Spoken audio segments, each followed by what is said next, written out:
Good morning, my Teaser King family. How's everybody today? I am doing well, getting used to my new place.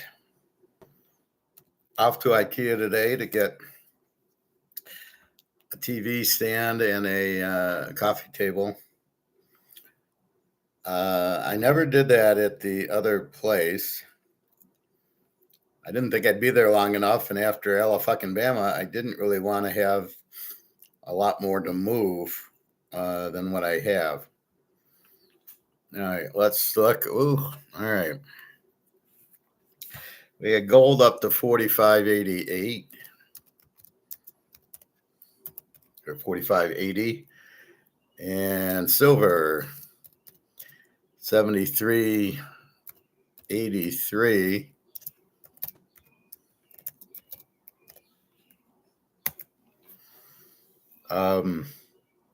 Which is up $1. Again, it's a game. It goes up. Silver was at 80. Now, what could cause silver to go down in the market? The only thing that could cause it to drop is if there's no demand. And that's the problem with the paper market. It's bullshit. The demand is bullshit. It's all options. So it's selling silver to make money on the option is not selling physical silver or gold. It'd be like stakes on the options. Well, I want to buy a stake cheaper. I'm going to short it. And that'll lower the price of stakes. And with the lower price, I then go buy, I go buy it cheaper.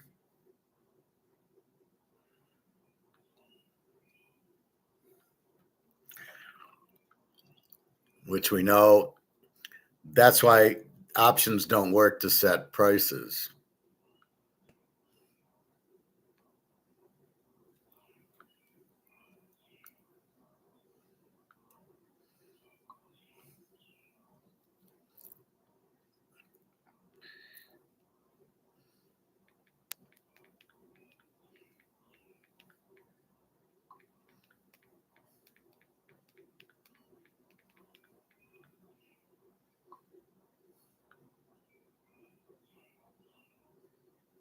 Anyway,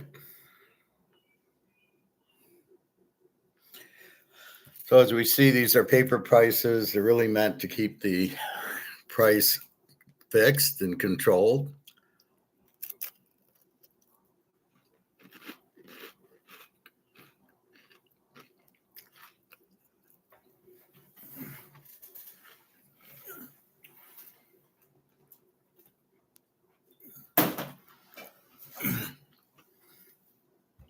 And it's stupid. It means nothing. It's just so the banks, I mean, I always think, I guess they make money on the options. They sold it at 80, they buy it back at 72. So they're playing their little fantasy game in Comax. Oh, it's 73, we'll buy it. And then when it hits 80, we sell it.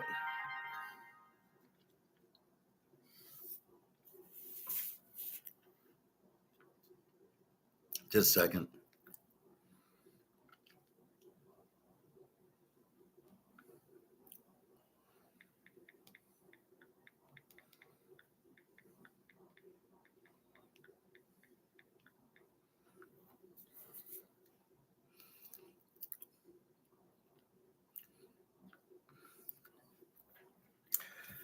That was Jenna. She just got her Social Security card in Germany. So she was in Ukraine. She's Ukrainian. And with the war, she moved to Germany. But to work in Germany, it's like working in the US. You have to have a Social Security card or Social Security number, which allows you to work and pay taxes, basically. So she just got it. Good for her. So anyway, this is bullshit. This is that they're controlling the price with options, which is not real free market, which is why I argue about in the free market, the stakes at Kroger's and they put a price on it and it either sells or it doesn't. That's how the market works. Like I told the guy at the barbecue place, if you sell your ribs for $45, nobody's going to buy them.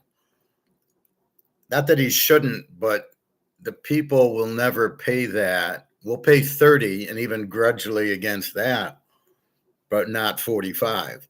Again, we've been programmed. A Coke is $1, an ice cream's $2. And when you start raising prices on it, people react like, no, that's too expensive. And that's what happens. So, but gold here, this is a joke of the gold at 45.83 when in the physical world the demand's so much higher. And this is what we know, which is what puts us ahead of the pack, because we know this is a low price. Most people go, it'll never go over 2,000. It'll never go over 2,500. Oh yeah, it hit 5,000, didn't it? Yeah. So we don't know what the price is. And it's got nothing to do with inflation. I heard Egon today saying inflation is not prices. It's the money being printed, losing value. And so I know he listens because I'm the only one who says that. And he'd never said it before. And now he's starting to understand what's going on. And I've told him it's not the inflation raising the gold price. It's the demand from the market raising the gold price. It's BRICS buying all the gold, pushing the price up. We don't know what the price of gold is. It's been suppressed. This is not the inflation and then gold's up to 45.83. This is the demand of the market in BRICS buying the gold, and that's what makes the price go up. Or it makes time travel possible. So I'm going to give you a parallel on time travel and what we're doing with gold and silver.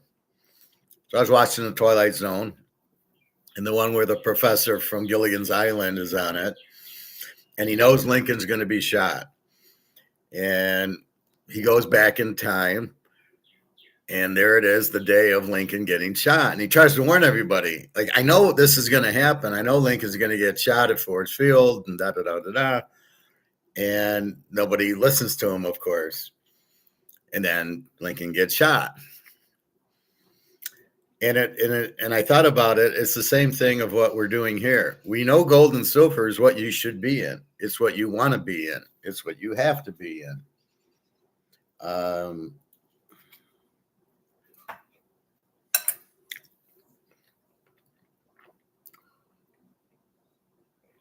So that's the whole point, right? This is what you have to be in, and yet nobody's going to listen to you. Like nobody listened to him with Lincoln. Nobody's listening to me with gold and silver. They're still protesting. They're still going, well, I don't know about that. And, you've got to be kidding. And it's not, it's not going to go up, or the dollar. It's more the dollar's not going to go out. I don't think people can understand that.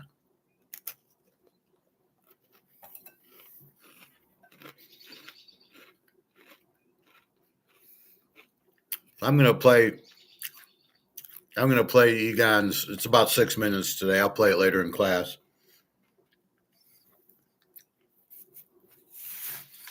And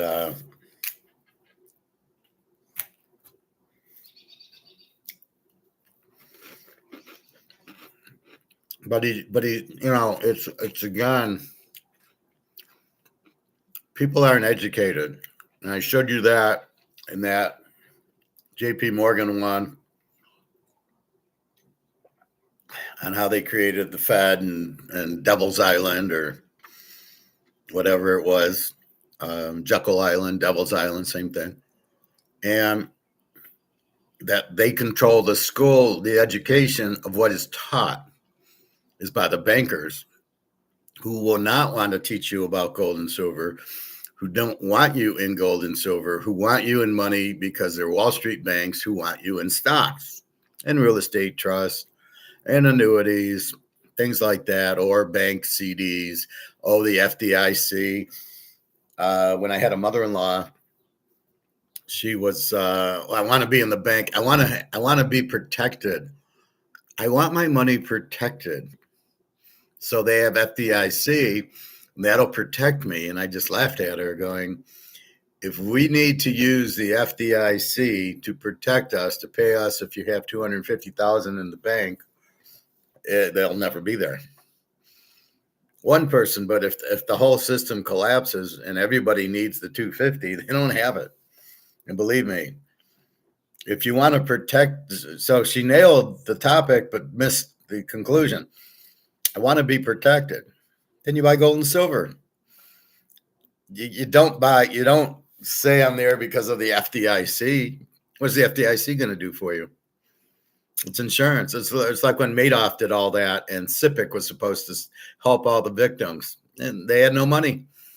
There's no money in it. Oh, but I have SIPC. Well, they're supposed to insure me if I get scammed by Bernie Madoff. Sorry, we don't have money. The FDIC doesn't have money to pay 250,000, but it makes it sound good. So it's a protection, right? You have protection in the market. The stock's going up. Listening to Chucklehead there, Mr. Bitcoin Sailor. Well, yeah, you have, dollars. It's not even a medium of exchange. He doesn't know what a medium of exchange is. And then he's trying to say, but for your safety, there's Bitcoin. Bitcoin will keep you safe. Bitcoin ain't going to keep you safe. Again, these items priced in dollars, Bitcoin and the banks and the stocks are all going broke.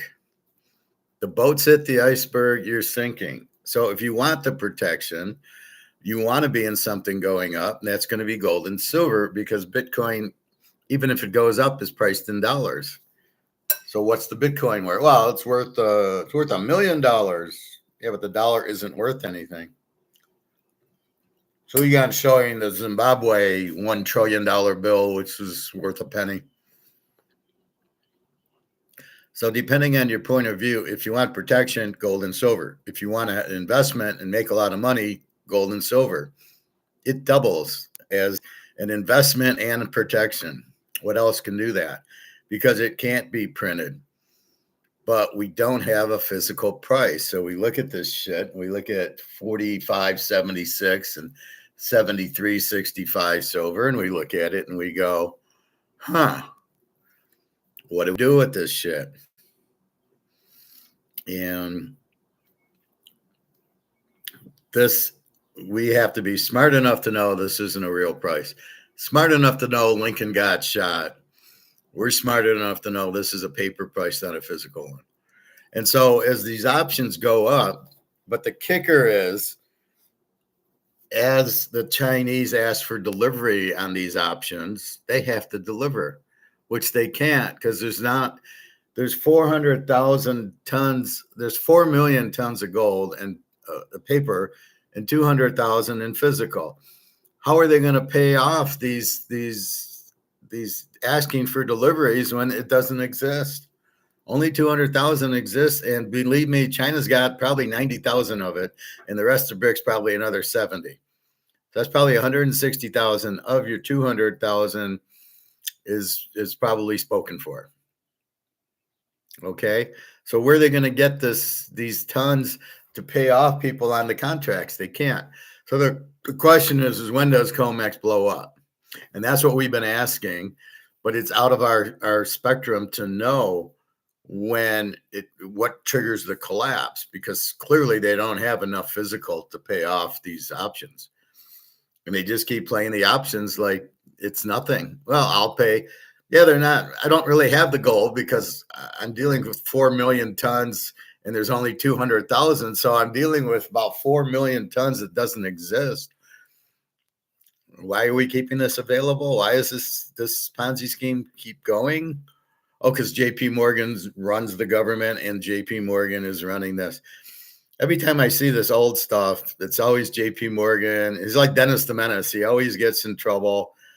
And he, according to one thing, which we knew, he hates competition. Right. He wants monopolies. That's the problem with it. But with monopolies, you don't want monopolies. You want competition. It lets the quality go up and the price go down. And that's what you want in anything, right? In the cars, stereos, VCRs, phones, DVDs, whatever it is, you want the competition. Look how the price went down on a DVR, on a TV, on a phone, because there is competition. And that's what you want. So with gold, there is no competition. We found our monopoly, but it's not acting like our monopoly yet, but it will. And that's what we know. It will act like a monopoly very soon, because everybody will run into gold. And at what point does COMEX break? And that's what we're all frustrated about. We finally see it hit $5,000 gold. We see silver at 100, at 110, and then it falls back down. What the fuck's going on? So that's the thing. It's where it's headed, but it probably shouldn't have ran that, because it ran very quickly. Every day was up $5-6, and they made a lot of money shorting it, I'm sure. When they shorted it at 120 down to 60, they made a lot of money. But what they don't realize is it's money. It's worthless. So anyway, I bought this hammer yesterday. I think I was telling you. So I bought it at Ace Hardware. At Myers, it was, I think, $35 for a Stanley, and that was all. They had no competition. So this one was $8 at Ace Hardware. Guess what? I put the nail in the wall and I did this, and the nail went in. Oh, yeah, I guess it worked. The beauty of competition. So I'm going to hang my pictures. I tried to get a frame. It's very hard getting European posters into a U.S. frame, because they're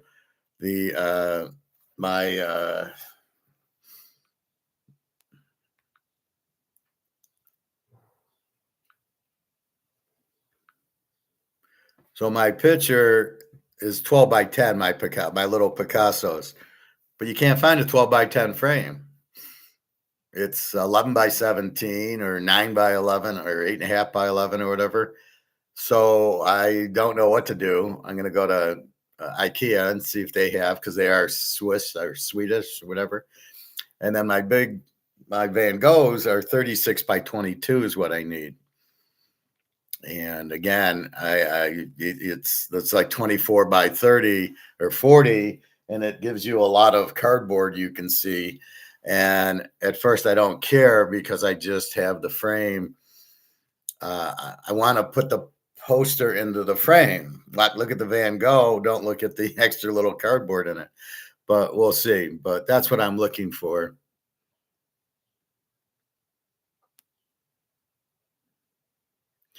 And unfortunately, that's what's it. I got some real strange news about like Russia. Russia, if an American even goes there, like, I'm not supposed to even go there. If I go there, they can falsely arrest me and just lock me up in jail without any evidence, just because I'm an American, thinking I'm a spy. So this is why Daria doesn't want me to come, because she knows that they'll put me in jail, and then she'll feel real bad about that. So she either has to come here, or we got to meet in Turkey. But again, I can't even talk to her. It's blocked, so she can't. The VPNs are blocked unless you have a special one. And then WhatsApp and Telegram are pretty blocked too. So she's sending me messages that I can't read. I did email her a few times, but I can't. I don't know if she can email. I don't know if she can contact the West. And this is the problem. So some of these sites, you try to get on, they go, no, you can't. You can't get on these sites because you're American and they're Russian. So it's crazy for a war that's meaningless. We're trying to bankrupt Russia because the CIA, that's their grand plan. We're having a war about nothing to try to bankrupt Russia. It's just so stupid. Now we're in Iran. What are we trying to bankrupt them? We're trying to bankrupt all these countries because they're all going on BRICS. See, what they don't get is these are BRICS countries. They already have the gold. They're already gold-backed currency. You can't bankrupt them. If anything, you're going to bankrupt the dollar, which is what they're doing. because it costs a lot of money for a war, and you can't just keep printing $10 trillion here, 5 billion here, 500 billion there. You can't just keep doing it. It won't have. Nobody wants it. Nobody wants our treasuries. I'm sure if I was in Germany now, nobody would want our dollars for the euros, and nobody wants the euros or the pounds either, as I'll show you with Egon. So again, as the Twilight Zone, as we tell people to buy gold and silver, they don't listen. As we tell people the dollar's worthless, they don't listen. And this is the problem. They won't listen to us. And we feel like the professor on Gilligan's Island on the Twilight Zone. It's like, why won't you listen to me? And this is it was, sometimes I wonder, like I watch a show and it's perfectly fit to what I want to talk about. And in this case, the Twilight Zone just nailed it. I said, that's exactly what I go through saying buy gold and nobody believes you. And you go, because you don't really see the dollar drop and you don't really see the gold. You're not seeing the gold go up and you never see the dollar drop. Oh, the prices at the grocery store went up or the gas price went up, but you don't correlate it to it's because the dollar's worth nothing.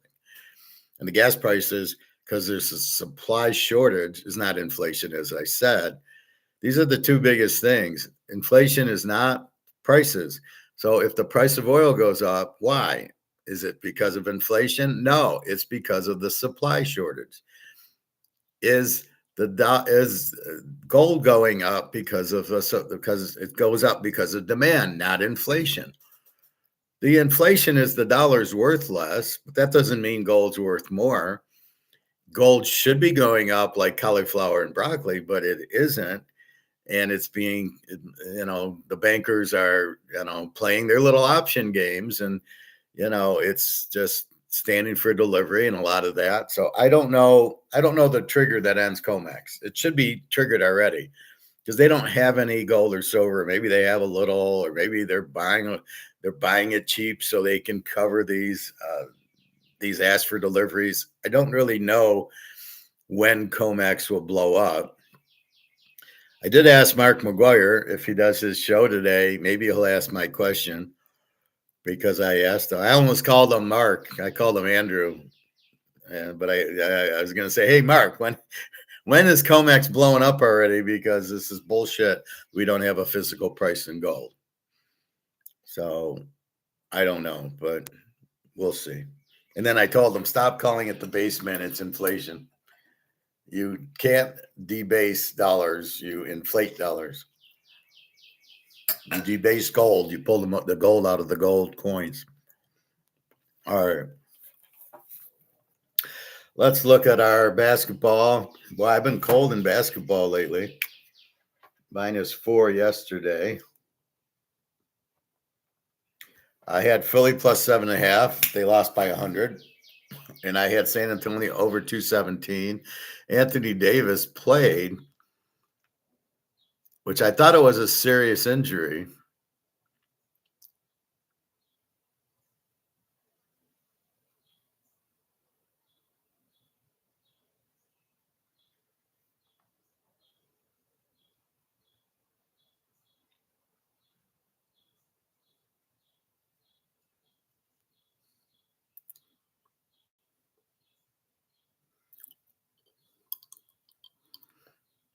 But apparently it wasn't too serious because he did play.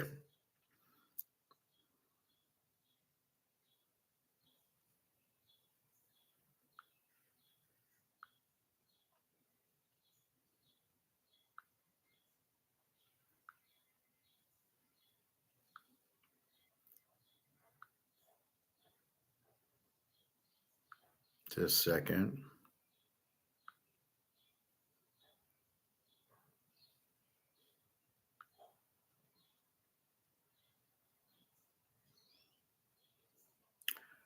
Let's go to the NBA.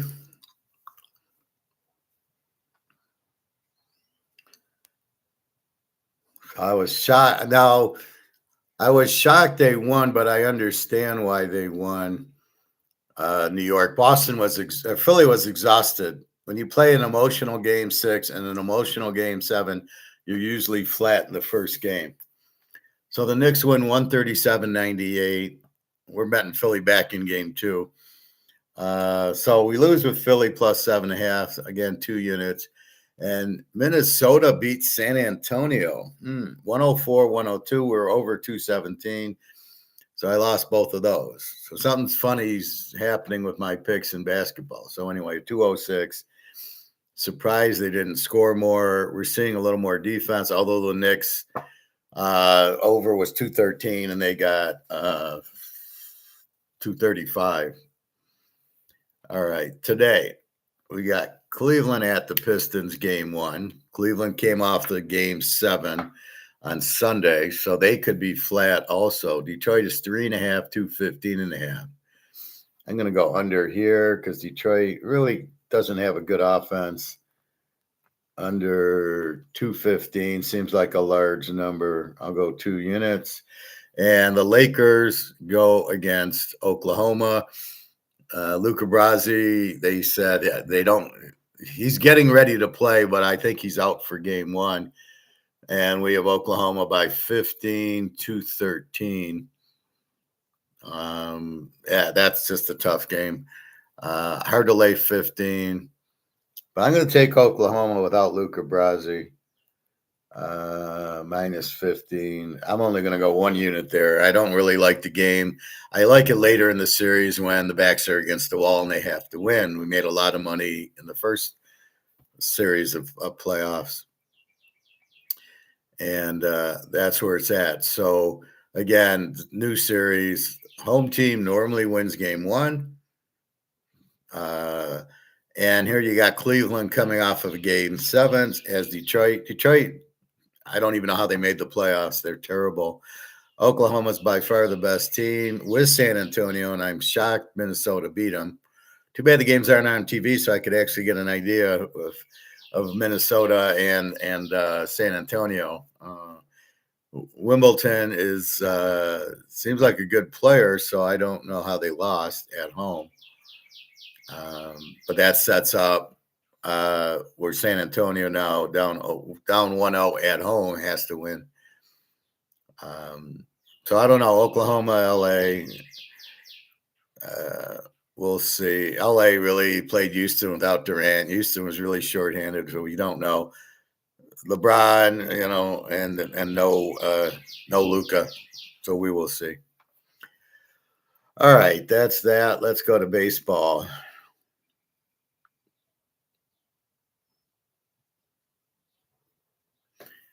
Baseball, I had a pretty good day.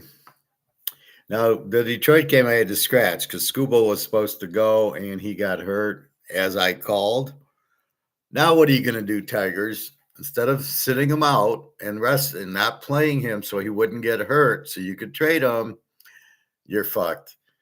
He hurts his elbow out 3 or 4 months, apparently. He's hurt his arm before. Who's going to trade for him now?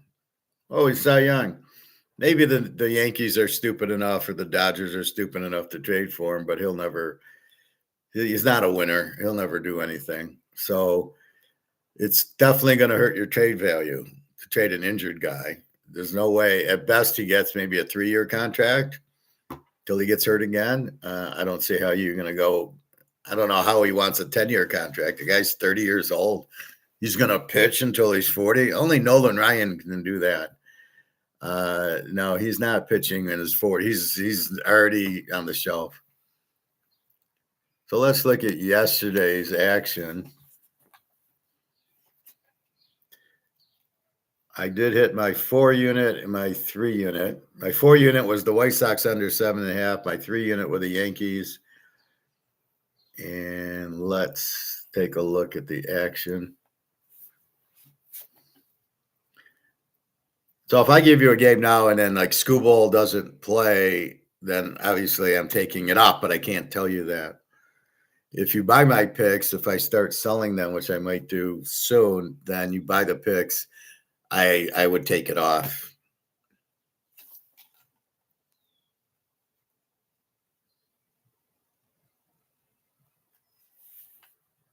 All right.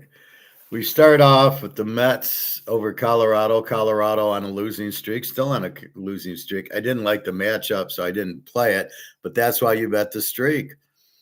The Mets had a new pitcher, and Colorado had a good pitcher, and it was 4-2, but definitely under 10.5. The Mets aren't hitting. Boston 5-4. Again, we had to take it off because Skubal had ice chips in his elbow or whatever the fuck.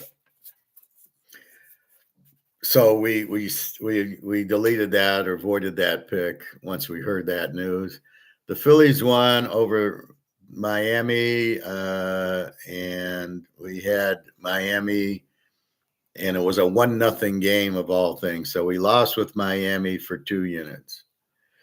Tampa Bay 5, Blue Jays 1. We have Tampa minus 121, 2 units. It wasn't a street game, but we just liked the matchup.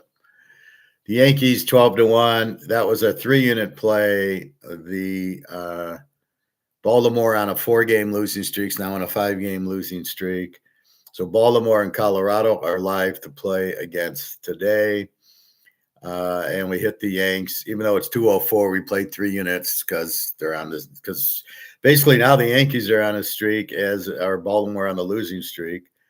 We play the Cubbies, 2 units, and they win 5-4. And they were on a winning streak. They're a pretty good team this year. They win a lot. They went to LA and beat the Dodgers, so they're pretty good. So we bet them on the winning streak. We bet Milwaukee, St. Louis. No streak involved. We took Milwaukee 102. I think they're stars pitching, 2 units. And Milwaukee lost 6-3 to St. Louis. St. Louis, pretty good team. Be careful with them. The Dodgers and the Astros, we don't play. The Dodgers win 8-3. The White Sox, California, our 4-star the White Sox under 7.5, and it goes 6-0. The White Sox.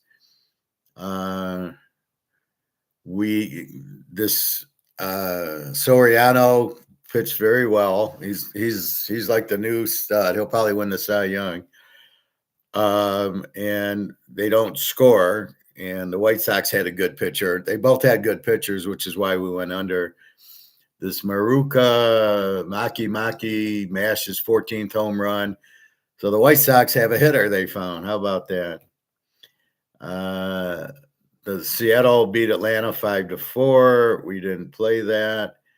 And then we played against San Francisco. So their streak's over. We took San Diego, and it was 3-2. San Francisco won. So we lost 2 units there. So overall, +2, -2, we're even. +3, +2, -2, we're +3. We win 4 units. On the White Sox is 7. So we're +5 units. Not a bad fucking day. Now, if we look at streaks, I've noticed a few 5-team streaks, which I should have written down, but I didn't. I'm noticing Yahoo's very slow, at least on my phone. All right. The Yankees and Tampa are both on 4-game win streaks. We've got Baltimore on a 5-gamer. Okay, we knew that. Boston won yesterday. We've got KC on a 4-game winning streak.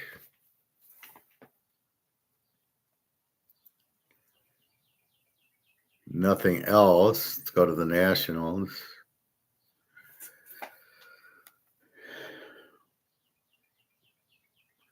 Nothing there. The Cubbies on a 6-game winning streak. We know that. We've now got Cincinnati on a 4-game losing streak.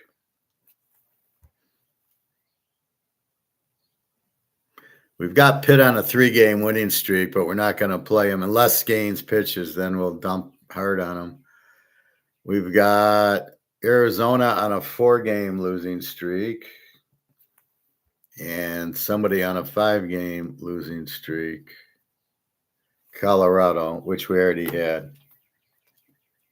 Arizona 4-game losing streak. Okay, we have that. So San Francisco came off. The Cubs are still on. We've added the Yanks, Tampa, and Kansas City on 4 or 5-game winning streaks. Baltimore stays on. Arizona didn't play. Colorado lost. Cincinnati lost. So it's Baltimore, Arizona, Colorado, Cincinnati. 4 bad, 4 good. Baltimore plays the Yankees, so our first play will be the Yankees. 3 units, whatever the line is. Let's go to the pitching matchups now. I got to go to covers.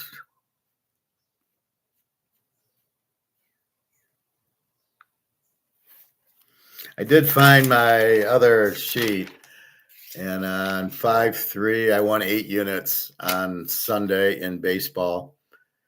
In basketball, I won the Philadelphia game against Boston, and then I broke even. I had Detroit over and Cleveland minus 8.5 on Sunday. So Saturday, Sunday, whenever Philadelphia beat Boston, I think it was Sunday, and then Detroit going under, didn't go under, and Cleveland did cover the 8.5. So it's going to be tough now. Cleveland has to travel only with 1 day rest. It's going to be a little bit difficult. That's why I went under. They'll be tired. Detroit can't score anyway. Detroit might want to be probably the worst first seed in any sport in the world. All right, let's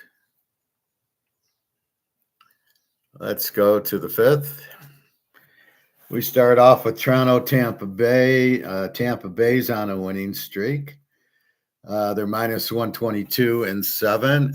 Gausman for Toronto. I like him, 3.15. Rasmussen, 2.7. Now, we should bet Tampa as they are on the win streak, but I hate to go against Gausman. So I'm going to go Tampa Bay under 7. Boy, I don't like that either. It's such a low number. But Tampa, we'll go under 7. We'll play it for 1 unit. I don't love it. Again, with Gausman, it's hard to take Tampa with Toronto's best pitcher. So let's just play it like, yeah, we should just play the streak, but there's careful times on the streak that you want to be careful on. That's one of them. Baltimore goes to Miami. They're not on at the Yankees anymore. Playing at Miami on a 5-game losing streak. We got Bassett with the 5.46 against Alcantara, 3.26. Miami's 131, 8.5. We're going Miami. Minus 131, and we're going to go 2 units there. As Baltimore stinks. Bassett's terrible.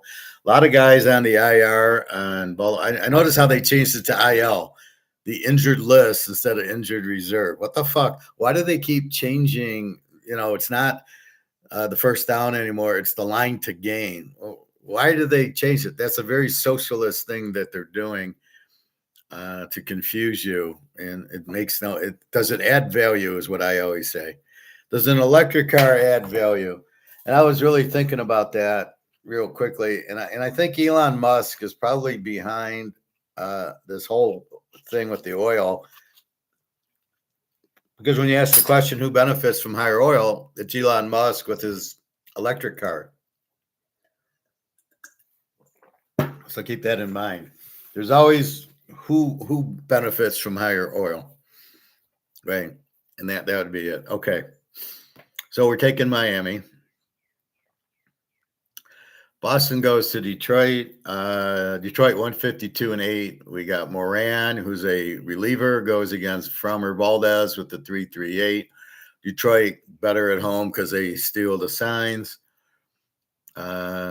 Moran's a reliever. Detroit Um, they're such a bad team. They can't, this new guy, mechanical, you know, he hits a lot of singles. He's a singles hitter. And okay, but then there's nobody. You got the other guys just looking for walks. I've never seen a team look for as many walks as Detroit does. They'll go 1 for 2 with 2 walks, and they lose 6 to nothing. The walks don't give you run. They give you run. They get the pitcher out, but they can't do anything with the other pitchers. So they're kind of countering it, going, well, you can run our pitchers up, but we'll just bring in fresh pitchers. Well, we have 15 of them, which is, again, I would be throwing at the batters. You want to take a walk here? Here's a walk. Shove this up your ass and just go at their heads and then see if they want to get a walk or not. Detroit, I don't know. Valdez, he's not that good. Moran, I'm going to leave this alone. Over 8, Detroit doesn't hit. I don't know. I'm going to let this game go. Philadelphia at Oakland. Or no, it's Oakland at Philly. I thought the game was at Oakland, but it was at Philly. We got Philly 180-9. Servino, if the 4.50 goes against Sanchez 2.92. I'm going to take Philly here with Sanchez minus 180, and I'll go 2 units. Oakland's good at home because it's a softball field, but this game's in Philly. They beat them 1-0. Oakland's not the 10-run game, neither is Colorado anymore, but they haven't adjusted the odds. You're still getting 10-11. Minnesota and Washington, neither of these teams are on our streak list. Minnesota minus 108, 9.5. Taj Bradley, 285 for Minnesota. Cavalier, 390 for Washington. I don't know. These two teams are very inconsistent. We're going to pass. The Yankees, we've already bet against Texas. Texas stinks. They can't hit. DeGrom, though. Pardon moi. The Yankees minus 119, 8.5 with DeGrom against Rodriguez. I got the Yankees on the streak, but I like the Yankees under here. I'm going to play them twice, under 8.5, 2 units. So with DeGrom, Texas doesn't hit. With DeGrom, the Yankees aren't going to hit. This will be a low-scoring game. Rodriguez, we'll see. Texas doesn't hit. The game's in New York, so I think New York wins it, a close one. Again, DeGrom will go his 6 innings. So the game will be won in the 7, 8, and 9. Look for a 1-0 game early, and then we'll see what happens. And I'm noticing there's a lot of 7 runs in the 7th inning or 6 runs in the 8th inning. Nothing, 1 big inning because they bring in the reliever with the 5 ERA, and he collapses, and then that's it. All right, Cincinnati against the Cubbies. This is a big one here. We'll take the Cubbies on a win streak, Cincinnati on a losing streak. Chicago minus 159-8. Abbott with the 609 talent. This will be 4 units. Minus 159. And let's go 4. It's a double. Cincinnati on the losing streak. The Cubs on a winning streak in Chicago against Abbott with the 609 ERA. Everything's perfect here. This is what you're looking for. You've got the streak, and they're pitching a minor leaguer. Cleveland at KC. We've gotten KC's on the win streak. Cleveland minus 115, 7.5 in Kansas City. Gus Williams, 2.72 ERA, goes against Kolick, who's probably a bullpen guy or never pitched before. Yeah, nothing in 26. He was at San Diego last year. He did start 14 games, 4.18 ERA. He was a reliever in 2024 where he didn't start. He was a bullpen guy who sucked, 5.21 ERA. And then he pitched. He did pitch for Kansas City last year. So he pitched at San Diego, KC. And the difference was at San Diego, he had a 4.18 ERA, but at Kansas City, he had a 1.91 ERA. So basically, it's a new guy coming from a bullpen to the start. He's not a zero. Well, he's a zero because he hasn't played this year. Certainly not a 0 ERA guy. And Williams with the 2.72. So we'll go real light on KC plus 106, and we'll go 2 units. Here's where we're strictly betting the streak. We don't know how good this pitcher is. Milwaukee and St. Louis.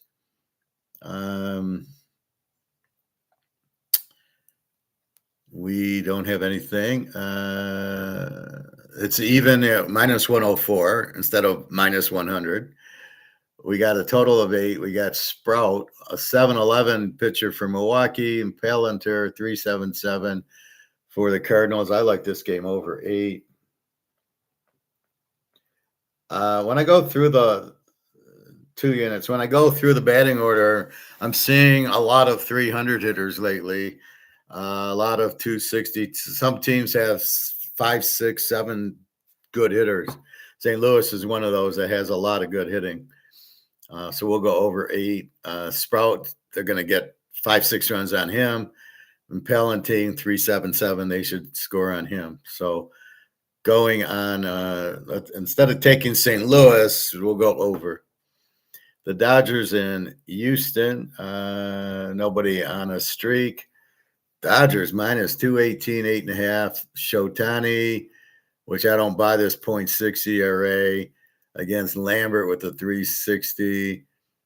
Shotani, the problem is he wants to bat. He should not be batting. You're either a pitcher or you're an outfielder. You're not both. This is where the problem lives. He needs to rest. So why do you think Scanes takes 4 days off between starts? Why doesn't he pitch every day? Well, first of all, you got to recover. So imagine pitching 6, 7, 8 innings, and then after that, you go play the outfield or DH, whatever he does, and you got to go bat 4 times a game. Or maybe you walk and you got to run the bases. You're not capable of doing that. Maybe early, but not now.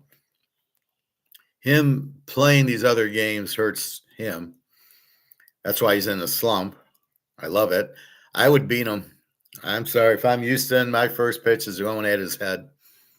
My second pitch is going at his head, and my third and fourth pitch are going at his body. And I'm hitting this guy. And I'm going to fuck with him. You're not coming in here and just hitting home runs and getting these hits. No way. You're getting hit. That's how you play ball. You intimidate. That's what you do in football. You take the quarterback's head off, or you hit Lynn Swan by Jack Tatum. That's why you do it. You intimidate, and nobody's intimidating this guy's bullshit. Go at his head. Throw it high and inside. Tell him to go fuck off. You're not hitting me. So that's how I'd play it. I don't like the 218. Shawnee's not that good. Lambert 360. It's way too high, this 218. I don't know, but I don't have a good enough pitcher. Lambert's not bad, but I'm going to pass on this. And I don't know what to do with totals because Shotani's not going to hit for you. If he's pitching, he's just going to go hit. Yeah. Oh, okay. The METS, Mets play Colorado, and it's a Met play. We got the Mets minus 156, 9.5 at Colorado. We got Peralta 3.55 against Lorenzen 6.27. We love it. We'll take the Mets minus 156, and we'll go 2 units here. Colorado is on a losing streak, and Lorenzo with the 6.27 ERA ain't going to stop it. So the Mets are finally cooking, right? The White Sox in California, we had a big 4-unit under yesterday. We had 2 good, both aces going, so we don't have both aces going today. At California's minus 110 and 9. We got Fetty for the White Sox, 3.86 against Aldegruri, who I've never heard of. Again, they give him a 0, and it's not. He pitched April 16th against the Yankees.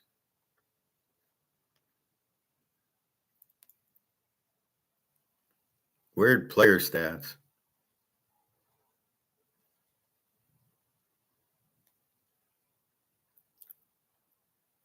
I don't know. He got 2 strikeouts, so he must have been a reliever.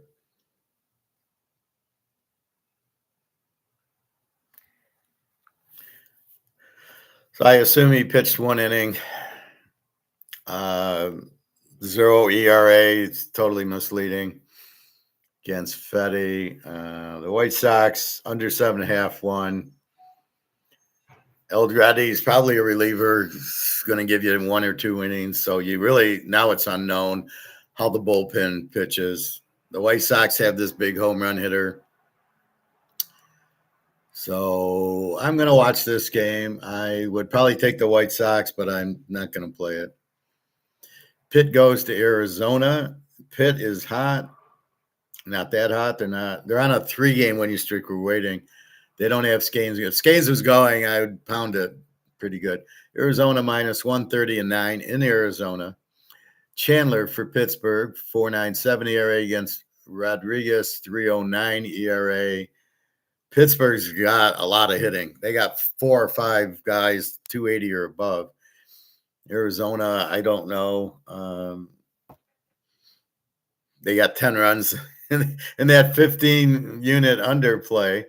But that seemed fixed. It was a really weird cover there. They scored 20 runs. Yeah, that happens almost every day, 20 runs scoring a game. Chandler, Rodriguez, I'm going to pass on this. I like Pitt, but I don't like the guy with the 5 ERA, the over. I don't like it. I can't like it. Atlanta goes to Seattle, and Arizona's got the okay. I'm sorry, Arizona's on a 4 or 5 game losing streak. So do we want to play Pitt? I'm still going to pass on this guy. I just don't have the feeling. But Arizona, Pitt should be a play there. Atlanta against Seattle. Atlanta, Ochuno is on the injured reserve. Seattle minus 124, 7.5. We got Elder 188 going against Kirby with a 3 ERA. So I like Atlanta here. Seattle minus 124, 7.5. Let's go Atlanta. Now we'll see what their Ochuno. Yeah, that hurts that he's out, but you see how good your backups are and how the other players are, and it's all the matchup. Can they hit Kirby, and can Seattle hit Elder? That's the game. And our last game, San Diego plays the 49ers. I got nothing. San Francisco won yesterday, breaking their streak. The 49ers minus 127, 7.5. Ferris Bueller for San Diego. The guy stinks, 5.40 ERA. For the Niners, Logan Webb, 4.30. He stinks. They both stink. Why is the total 7.5? So we're going to go over here. Over 7.5, 2 units. And that'd be baseball. So let's review. Baseball, we got the Yankees on the streak, 3 units. We got Tampa under 7. We're going 1 unit.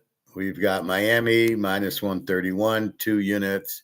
We got Phillies minus 180, 2 units. We got the Yankees also under 8.5, as we saw the pitching. DeGrom. The Yankees are going to win a 2-1 game or something, but that would be the under, would be the play. But since I'm going to make the Yankees a 2 unit. They're straight out. They were 3, but they're 2 against Texas, but because of DeGrom. But then we'll play it under also 8.5. So I've done that before. It's the good pitching matchup, but it's still an over or an under. The Cubbies minus 155. This is a 4 unit. The Cubbies on a streak. Cincinnati on the losing streak, so they can keep losing and the Cubs can keep winning. So we got the Cubbies there on the streak. We got KC plus 106 for 2 units. They're on a streak. St. Louis over 8. They're not on a streak. You can tell if I'm betting the total, it's not a streak related, but if I'm just betting the team, it could be a streak. So the Cubbies, the Yankees, Tampa, and KC are all streak plays. Betting against Baltimore with I think that's Tampa. No, who's Baltimore playing? Baltimore's playing Miami. So Miami is a streak play. Betting against Baltimore. I think we bet against Colorado, Arizona, and the Cubs are playing Cincinnati on their streak. So we have St. Louis over 8, 2 units. We got the Mets minus 156, 2 units. They're starting to play better. Atlanta, 2 units, and the 49ers over 7.5. Montana's going to play tonight. So we will go over 7.5. That is baseball. Basketball, it's been getting tricky. We're going to Detroit under 2. It's like I play them under, and they score 230 points, and then I play them. I don't play the under, and then it's a 90 to 80 game. How do you play 90 to 80 and the next game is 140 to 100? Like, I'm sorry, what the fuck happened there? Orlando. I don't know how Atlanta won 3. That Franz Wagner was that big of a difference. That's amazing. Yeah. Hello? Just a second. Just 1 second.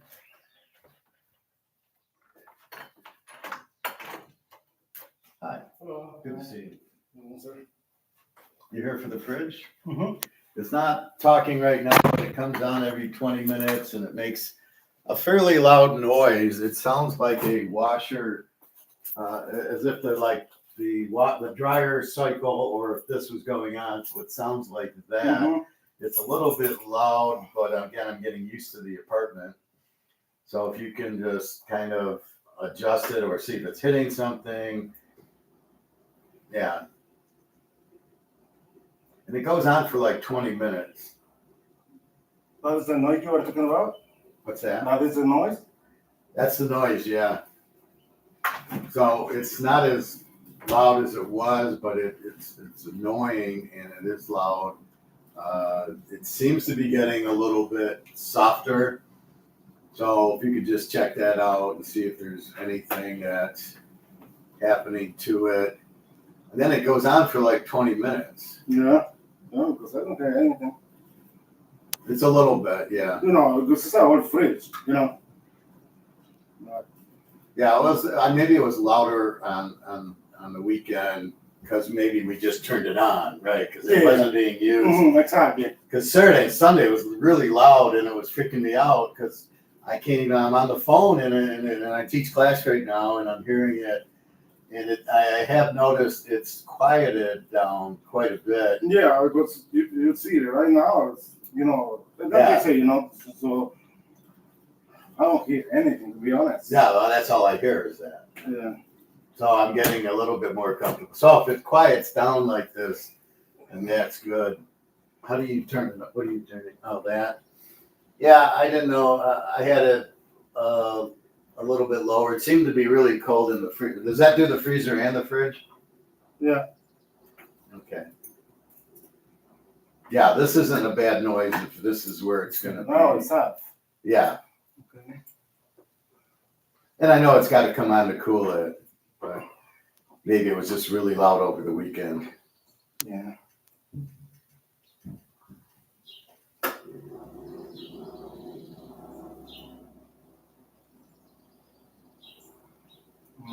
Nope. I don't see anything, to be honest.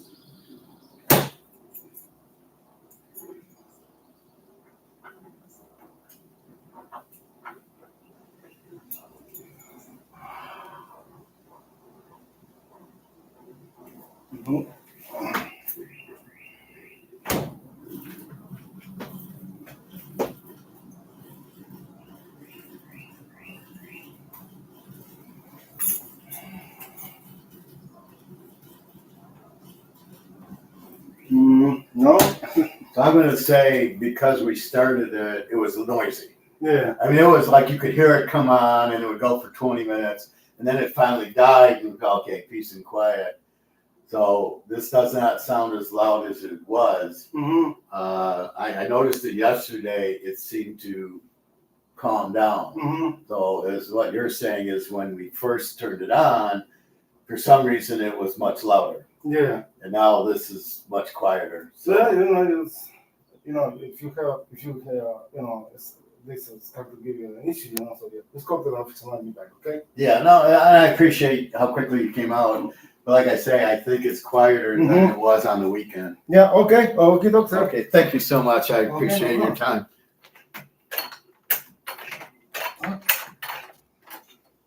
Thank you. You too. Anyway, it's maintenance. They came for the fridge, and it was making a louder noise. Now the noise seems to have calmed down. So maybe when we first turned it on, it was cranking a lot, and now it isn't. But I apologize for that. Anyway, so that's baseball. So we're trying to problem solve who to play. So it's A, the pitcher, and B, the streak. Also, we can only lose one game on the streak. So we had San Diego yesterday because the Niners were on a 4-game losing streak, and the Niners won. All right, we're off San Diego. We're not playing the Niners. So that's what we look at. But then we go back to the pitching. So as you can see with the Yankees, they're playing Texas, who doesn't hit, in New York. But then here comes DeGrom. And I'm like, wait a minute, I don't want to bet. You don't make money betting against DeGrom or stuff like that. So anyway, so that's kind of what we're looking for, just like basketball. They're down 3-1. We bet the team who's going to be eliminated. We did it with Houston. We did it with Detroit. The whole Toronto-Cleveland series, it was 2-0 Cleveland. We bet Toronto, and they won. Some of it gets a little bit fuzzy, like Detroit at Orlando game 6. You got to be Detroit's facing elimination, but Orlando's at home, and which way do you go? And that's really the key to it. And that's what you're looking for. And anyway, so I hear the fridge a little bit. I guess I know fridges have to keep cold and the engine comes on, or the fan, but I think that's okay. Before I couldn't even talk on the phone. It was really loud over the weekend. And again, I'm getting used to the noise. This noise doesn't sound too bad. Anyway, at least maintenance came out quick. I was reading the reviews for this apartment, and it was terrible. The maintenance never comes out in that. So I talked to the people, and they said, oh, no, it's that was before it got better. But I hadn't seen reviews in like 5 years. It's funny. The building next to me seems full, and my building seems empty. It's really funny about that because they might have the upgraded appliances versus me. I don't know. But my fridge works fine. So as long as I have it, I'm fine with it. And I'm supposed to get a new oven, I believe, soon. So that'll be nice. My oven's really old. I can't believe that you didn't give me a new oven. Well, she's trying to give me a new oven, my gal who I signed a lease with. Anyway, so you're always looking to problem solve sports. And we're looking to problem solve poker. So in baseball, the problem is it's a different team every night. You have Skeins going one day, and then you have another guy going and another guy. So it's actually 5 different Pirate teams going. The lineup's pretty similar, but if it's a lefty, there's one lineup. If there's a righty, there's another lineup. The other thing I notice, how stupid the managers are, you'll see the 8th and 9th hitters hitting like 300. You're like, what the fuck are they doing batting 8th or 9th? They should be top of the order. Then you see them pinch hitting the guy. The guy's a left-hander, and a lefty comes out, and they switch to a righty. The problem is the lefty's hitting 290, and the righty's hitting 057. So the guy, and keep in mind, the righty's only facing left-handers, and he's hitting 057. But the problem is the lefty's only hitting right-handers. So for him to hit a left-hander, he's just not used to it. It's a very stupid thing. it's too much of you're using analytics. You're going, well, the odds say if a lefty's up, I got to put a righty in, and it's stupid. It doesn't work. It might work 1 in 10. Oh, look, it worked. No, it doesn't work. It's stupid. Your lefty should be able to hit lefties. Carl Yastrzemski, Ted Williams, Yogi Berra, and the righties. I think Joe DiMaggio could hit righties, right? With Mickey, it didn't matter because he switched hit. And I'm tired of hearing about these injuries. Bobby Orr played on one leg for 10 years, and Mickey Mantle played on one leg for 15 years. And they did okay. They were in a lot of pain. They just played it. They loved to play. Even Bobby Orr in that game against Russia, the 76, I think, he played on one leg, and he played great. But there's injuries, and then you play through them if you can. And in basketball, Luca Brasi, why isn't he playing? This other guy on Orlando, Franz Wagner, what a joke. Oh, my calf hurts. Get the fuck out there. You're getting paid to play. You just cost us our series. Now, why Orlando looked terrible? They just stood at the 3-point shot and took 3-point shots. That's probably what happened in game 6 when they got outscored 82-0 in the second half. They probably just sat there and took 3-point shots. That's why you got to drive into the hoop. That's why you don't just play 3-point shots. It's stupid. So anyway, keep that in mind. Let me check this fridge out. The motherfucker.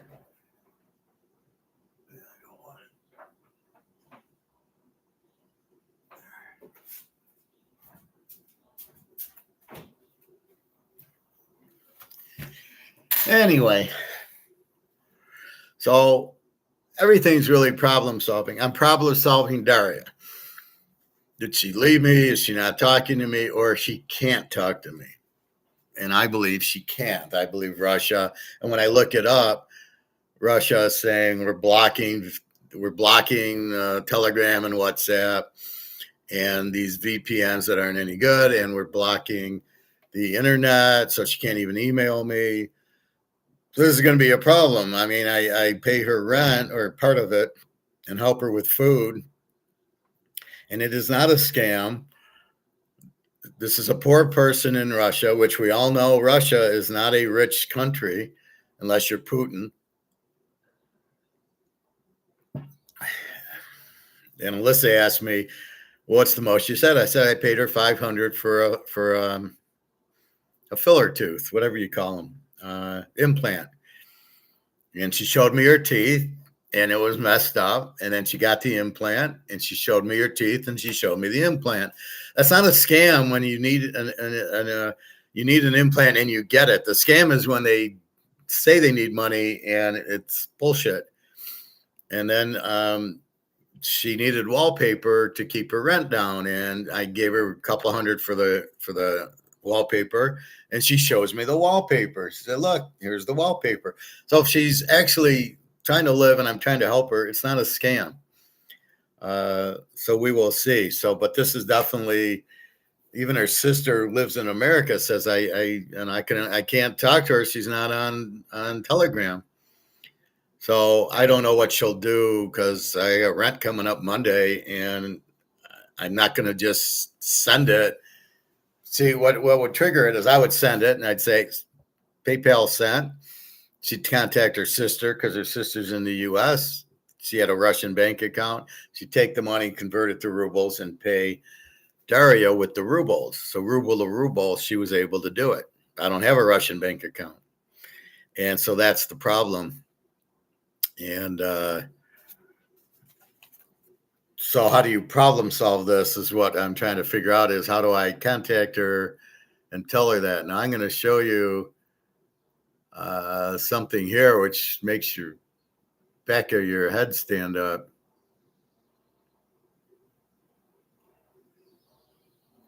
So it's a quick one. This is from Google. Do not travel to Russia for any reason. The U.S. Embassy in Moscow has limited ability to assist in the case of a detention of a U.S. citizen. There is no guarantee the Russian government will grant the U.S. Embassy consular access to detained U.S. citizens. U.S. citizens may serve their entire prison sentence without release. The risk of wrongful detention, which you haven't done anything wrong, of U.S. citizens remains high. Just because you're a U.S. citizen, they think you're a spy and they put you in jail. Even if a case is determined wrongful, there's no guarantee of release. So I say I'm fucked because I can't even go there. Then a little bit more. Russian officials often question and threaten U.S. citizens without reason. Russian security systems have arrested U.S. citizens on false charges. They've denied them fair treatment and convicted them without credible evidence. Russian authorities have opened questionable investigations against U.S. citizens for their religious activities. This is why we must meet in Turkey.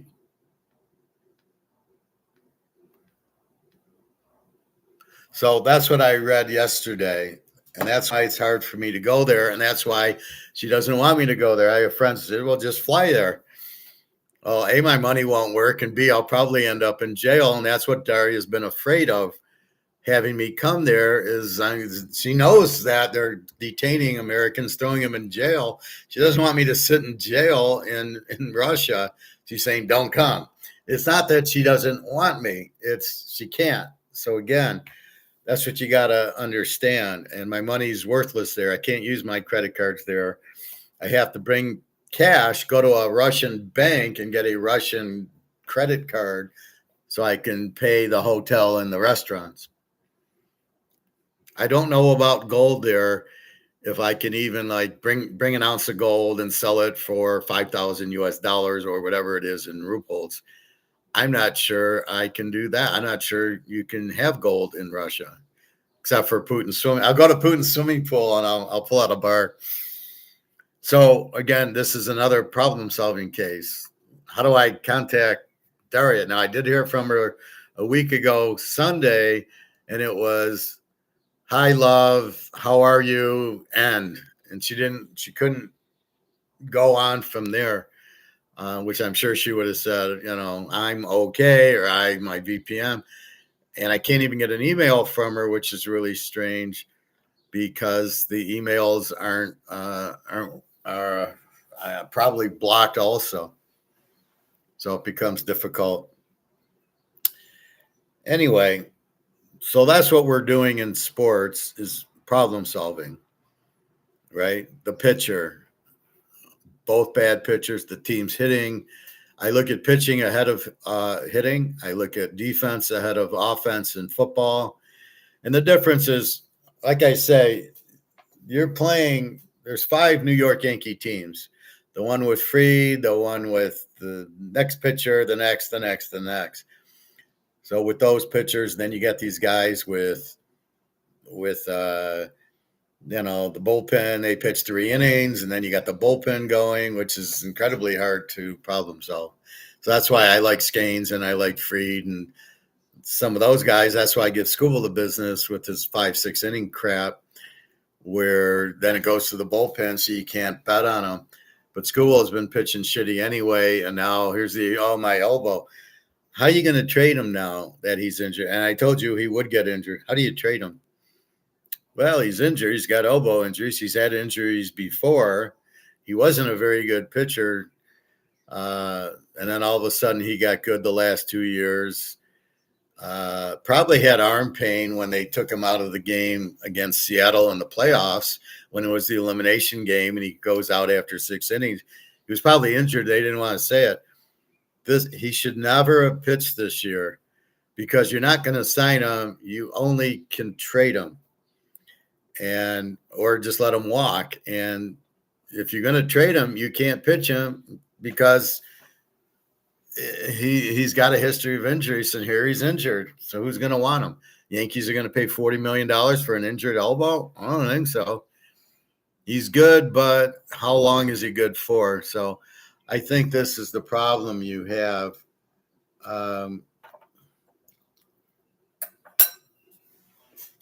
you have this injury problem. So again, if I was the Tigers, I would never have pitched him, and this is exactly why. Now, who am I going to get for the guy? He can't even pitch for me now. But who am I going to get? Who am I going to trade for him? Who I'm going to get? What Paul Skeens for him?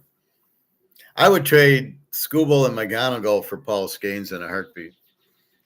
That would be a great trade. To get a guy like Skeens, McGonigal is a flash in the pan. He'll be hitting 220 soon.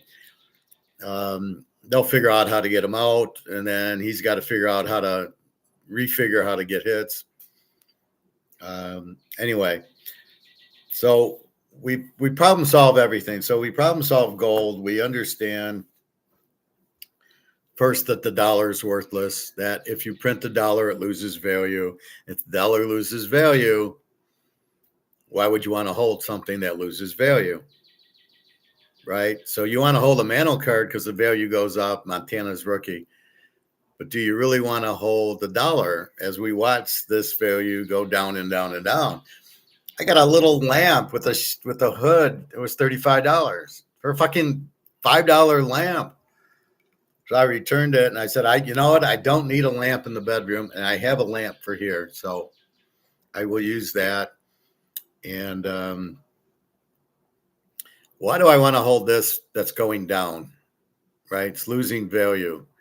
So I'm going to lose value. I got 100 grand in the bank. It's going to zero because it's in dollars and it goes down. Now they keep talking about this whole financial system crashing. The financial system isn't going anywhere. It's the dollars that they're using is what's crashing. So the euro, the British pound, the yen, the yuan, the ruble, they're all worthless. They're all going down, and that's what's happening. So as they go down to zero, they're going to have to be replaced, and the only thing you're replacing with is gold and silver. Now, this sailor guy is trying to tell you, no, go into Bitcoin. That's the one that look at the returns the last 10 years, yada, yada, yada. But if we look at the return in the last 1 year, it's negative 50%. Went from 120 to 60. So that's not good. That's not going to help you. When the dollar goes out, it's valued in dollars, it goes out. So Bitcoin's not the answer. The only thing is gold and silver. Now, they're still keeping the price of gold and silver down, which I can't figure out. Why are you still holding it? It's almost 5,000 and silver's almost 100. Why are you keeping the price down now? Well, we don't want anybody in it. We want you in dollars so we can control you, as they're telling us. So the correct problem solve here. So if we're on the Titanic, the problem solve would be the iceberg hit the boat, the water's coming in. It's not going to stop. We got to get in the lifeboat. That is the way out of that, is to get into the lifeboat. And that's how you problem solve the Titanic, right? I can't stop it. I can't stay on the boat. I got to get off the boat is the problem. And I got to get into a lifeboat that's not sinking is the solution. This is the Titanic. I've got to get out of this. And my lifeboat's gold and silver, not Bitcoin, not real estate trust, not the stock market, because they're still on the boat. So this and stocks and real estate trust and annuities and life insurance are still in dollars, and Bitcoin. They're all priced in dollars. And that's the problem. So you have to get out of that because they're all going to sink, and you have to get into something that isn't sinking, which is gold and silver. Because why does it sink? Because you keep printing it. What do you look for? Something that can't be printed and therefore can't sink, which is gold and silver. So you get into gold and silver, but yet it's priced by paper, COMEX, not the physical market. So it's not like a can of tuna and they're going to see what they can sell it for. If they put it on the shelf for $10 and it sells, then $10 is the price. But if it doesn't, they keep it at $4.44. And that's the biggest problem, right? So the gold is not priced properly. It's priced Again, there's 4 million tons of paper gold and 200,000 of physical. How this is led on and how this can possibly be the price of physical blows my mind. How anybody can sit there and go, yeah, that's right. No, it's not right. It's not even close to it. But if we understand the concepts, which we do, we know the 4 million tons of gold it's paper. It's not real. So they can print paper, but they can't print physical. So if we know physical is limited and you can't print it, we know the price has to be much higher. This is a buyer's market of physical, and a lot of the banks are buying the physical gold up at these cheap prices. And that'll, I assume, last until they're all bought up. So when COMEX somebody takes delivery and they don't have, I would imagine that's when it ends, and it's very close because there's not a lot of physical gold in COMEX or in London. The Chinese have been buying it all. If JP Morgan, who's been buying a bunch of silver, it's to cover all his options when these people ask for delivery. So you see it's been pushed up from $20 to $75. We saw 190 briefly, and it didn't hold because they keep printing it because they don't want a high silver. These banks would have made the banks have the money. Here's what I'm thinking. Warren Buffett and JP Morgan and all these banks have billions of dollars, and they don't want it to become worthless. Now, they're not smart enough to buy gold and silver. So Warren Buffett has money, but he doesn't believe in gold and silver, so he doesn't get on the lifeboat. But he doesn't want what he has to be worthless. So if they keep the price of gold and silver kind of down, not really, but keep it at 5,000 and at 75, and don't let it go to 10,000 and 1,000 where it is, by doing that, I feel that's the point. That's that's why they keep pushing it down, because they think if they do, Warren Buffett won't lose his $2 billion or $20 billion in cash as JP Morgan, as the banks, because they're sitting rich in cash, no gold or silver, but yet the dollar's worthless. And they probably know the dollar's worthless, so they're keeping it down for two reasons. One, so people still have dollars, still have value. And two, if they are smart enough to buy gold and silver, they buy it at a cheaper price. This is what I think's happening. They're fighting it because if you, let's say you had $10 billion, would you want the value of the dollar to go to zero? Well, I got news for you. It is at zero. But if you have $10 billion, you don't want it to go, you don't want to lose it all. So that's kind of my thought here. They don't want to lose it all. And so that they're going with that. So that's it. I think that that's why they keep pushing back on it. But you see oil. This is what I don't understand with oil. They tried pushing it down. I showed you it was like 105 yesterday, but it's really 200 a barrel in the market, and that's why the gas prices are now like $5 here from $4 last week, and from three and a quarter, 3.30 the week before. They jumped up to $5. Now I assume they'll jump back down, just like gold. Gold hit 5,500, and now it's 46, 4,700. So we're close to one day. We look at our little gold and silver, and it's going to be 10,000, and silver's going to be 1,000. We're very close to that.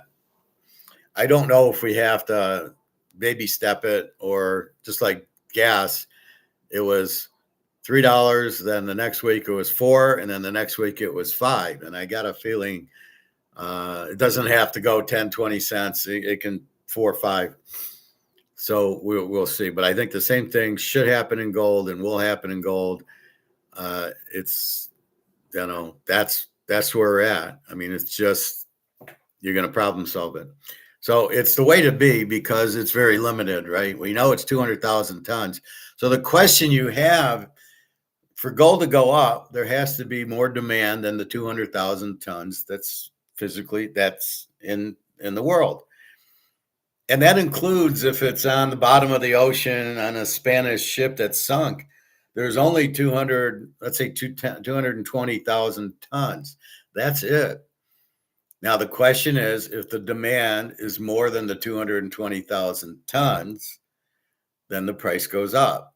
And the demand, if China has 90,000 tons of it, and Russia 20, and India 30, and Saudi Arabia, UAE, and all those guys, if they already have 180,000 of the tons, then all you really need is demand for the extra 30,000 tons.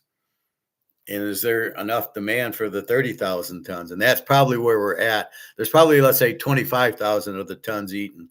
So there's probably just a little bit left to be eaten. And then more people will want it. Now, the ace up our sleeve is these dollars going out and bricks. So we got two aces. Bricks, the demand's huge because they're all going gold. And the other thing is the dollar going out. And it's not us, it's the euro, it's the British pound, it's the Swiss franc, it's all the dollars are the same. They're all worthless because they're not backed by gold and silver. That's why I never bought Bitcoin, because it wasn't backed by anything. I knew it wasn't real. Nobody takes it. So it is not money. The real money is the medium of exchange. You go to the store and buy things with your money. You buy goods and services. That's what money is. Well, I can't do that with Bitcoin. I can't go to Kroger's. I can't go I don't know about eBay or any of that, but I can't use it to buy things. So therefore it can't be real. And that's the other thing. So it's not real. This is the problem. So that's why. So between bricks and all the dollars collapsing, and when the dollar collapses here, you're going to run into gold and silver. There's no other place to run. I can't buy the euro or the British pound. That was my first problem solving exercise when Biden printed like $7 trillion because of COVID. I said, we're broke. You can't print $7 trillion. And then I said, what do I do with my money? I immediately knew I had to get rid of my money. And what do you do with it? And I said, well, can I buy euros or British pounds? And, I'd just been to Europe with Jenna, and I'm going, no, the euro, that's not backed by gold. That's not anything. British pound. So I said, I had to go. The only thing left was gold and silver. And that's what the conclusion people will run into. And as 330 million Americans will find out as their dollar's worthless, I got to get into gold and silver. Now, everybody here is already into gold and silver. So we jumped on board at $25 silver, at $1,800 gold. And now we're sitting there and we're going, hey, we just tripled up our gold and tripled up our silver. Not bad. And we're waiting for the next triple up, which will happen. I don't like when the guys say, well, it'll go up eightfold because it did before. No, it's got nothing. What happened before has nothing to do with now, because the equalizer is the dollar's worthless and pricks. And so you can throw out all the 2008 stuff and the 2000 stuff and the 1980 stuff. Doesn't mean a thing. Like I say, Tom Brady's not on New England anymore. I can't use New England as a guide to it. So that's what you have with that. That's how you solve the problem. So you identify the problem. The dollar's worthless because they printed it. So you have to understand the fundamental. If you print it, it's worthless. If there's too many of them, they're worthless. Look at the 1990 Skybox and Hoops basketball. How many Jordans were made, and Magic and Bird, and they have no value, very little value. But yet in the 86 Flair, the Jordan cards, $1 million, and the Magic and the Bird and everything else, they're all worth $20,000, $30,000 because they're very limited, especially the better graded ones, because it was a terrible centering problem.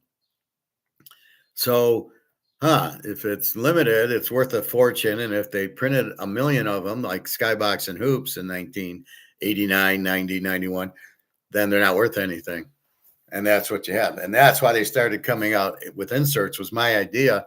I was at a card show talking to a Beckett guy, And he says, I said, well, these are all worthless. He says, well, what would you do? I says, number the cards. If you have a card numbered out of 50, you know it's out of 50. It is limited. And then all of a sudden, they started numbering the cards. First out of 5,000, then it was 2,500. Then finally all the way down to 25 and 50 count. And then even my one-of-one Iserman. The less there are, the more it's worth. The less dollars there are, the more they're worth. You printed this to death, so that it's not worth anything. And gold and silver, the beauty is you can't print it. That's it. You can't counterfeit it, because if the magnet sticks, it's fake. And if they take it to that meter, it's not good. It's not real. And I would never buy gold off a guy on the street unless it's me. I would only buy from my store, or if I happen to be in a different country, Switzerland or Germany, I would walk with Egon and say, Egon, which store can I buy from? But otherwise, if I'm in Berlin or if I'm in Zurich, and I've been to both places, my Switzerland, see, I can prove it. See, Zurich, right there. So I've been there. It was a real pretty, nice little city. And never get a car there. They have trams that go from the hotel all the way downtown where the shopping and the food is for $2 all day. So you would go to a dealer, you would go to a store, and you'd say, put it on and prove that it's real. And he'd prove it. He'd say, look, on the meter, it's fine. It doesn't hold up to a magnet. Okay. And then I would trust him. And I'd believe, and especially if it was like a British pound or a British one, or the maple leaf or the U.S. Eagle, then I would believe it. But anyway, so that's what you're trying to do.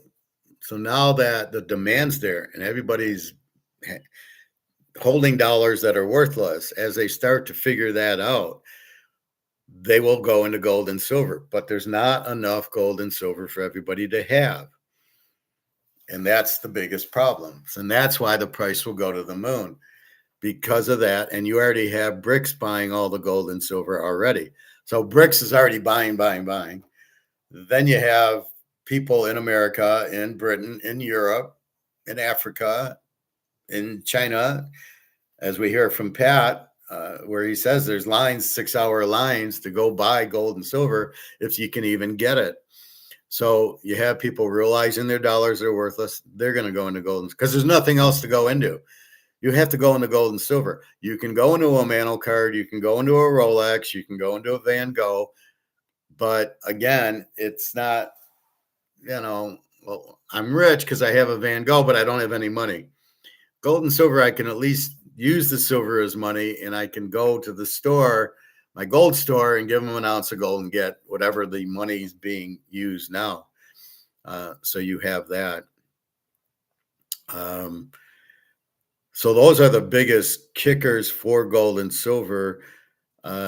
We problem solved the dollar. We know it's worthless, and we know the only out's gold and silver, which is why I say Rumpelstiltskin.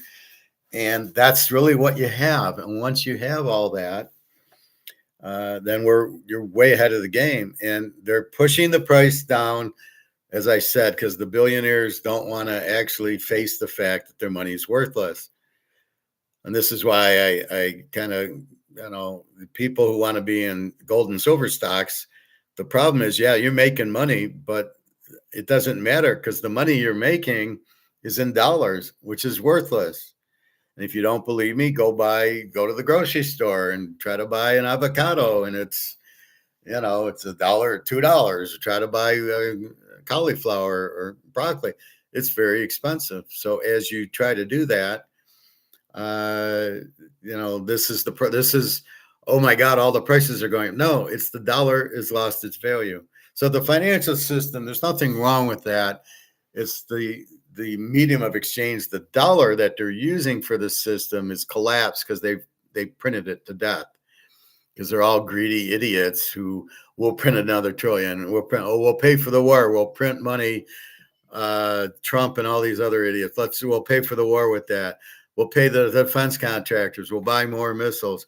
We'll use it for the government employees, and we'll use it for the interest on the debt. You cannot just ignore the debt. You owe 40 trillion. You can't just say, well, too bad. Now we don't owe you. No, you do owe me. And you owe China and Russia and Germany and Britain are part of the people you owe, as long as, and as well as the insurance companies and the pension companies, people that have their money in treasuries, because that's what it is. It's 40 trillion in treasuries that you owe. These people bought treasuries and now they're worthless. And as they figure it out, they'll dump the treasuries and go buy gold and silver or whatever they can do legally in their things.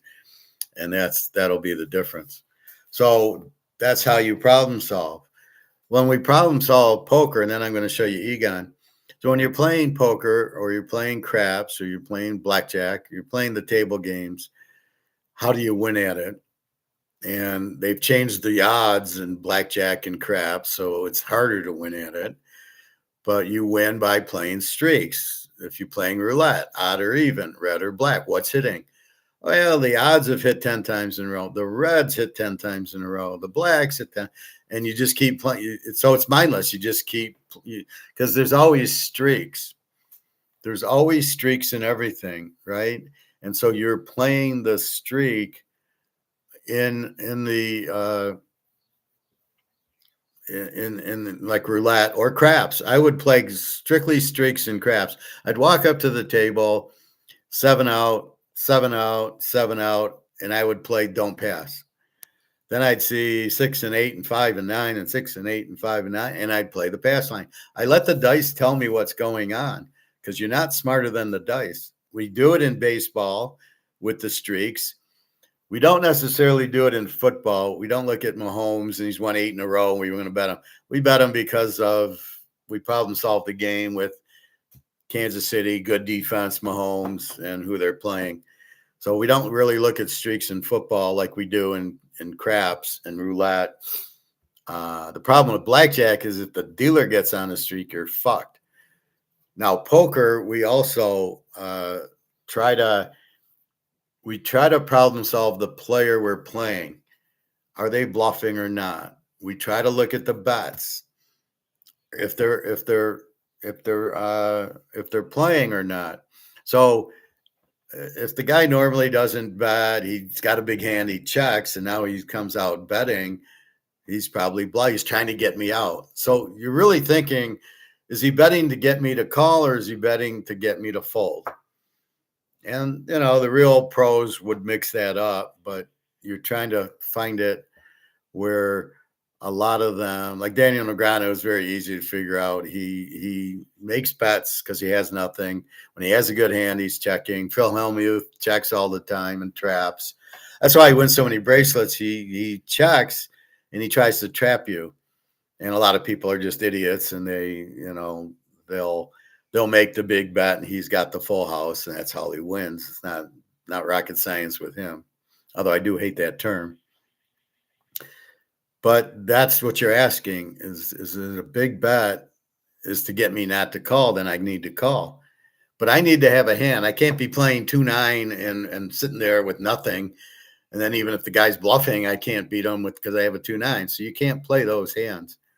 And I don't care. Well, his range, Negreanu, his range is aces, kings, queens, jacks. That's everybody's range. But it doesn't mean you won't play 8-9 of diamonds or a pair of sixes or ace jack or king 10 or something. It depends how long you've been sitting there, and it depends what spot you are. If you're small blind or big blind, I'm going to play 2-7 because it doesn't cost. I'm already paid. I'm already in the hand with the blind. If I'm first to act, I'm not.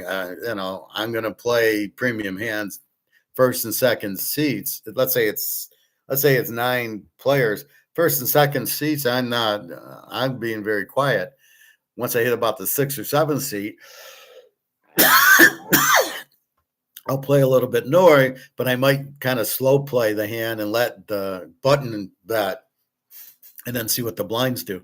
So that's the strategy, is you're problem solving what they're betting. You're not looking at them. It doesn't matter.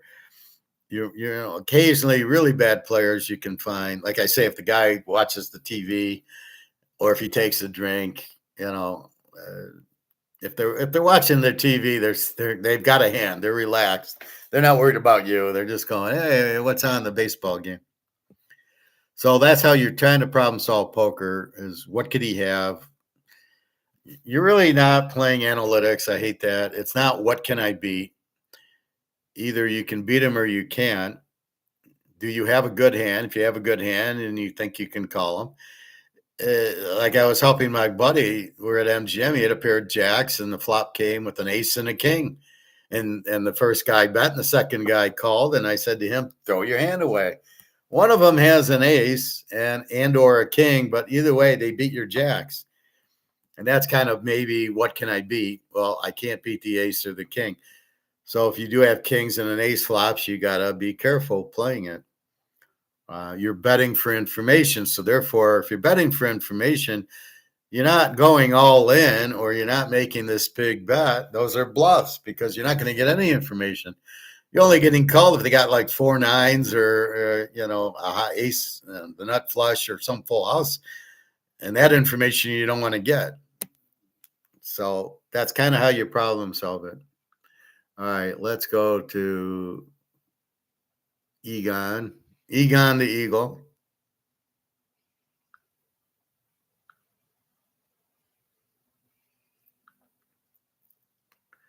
All right, this is.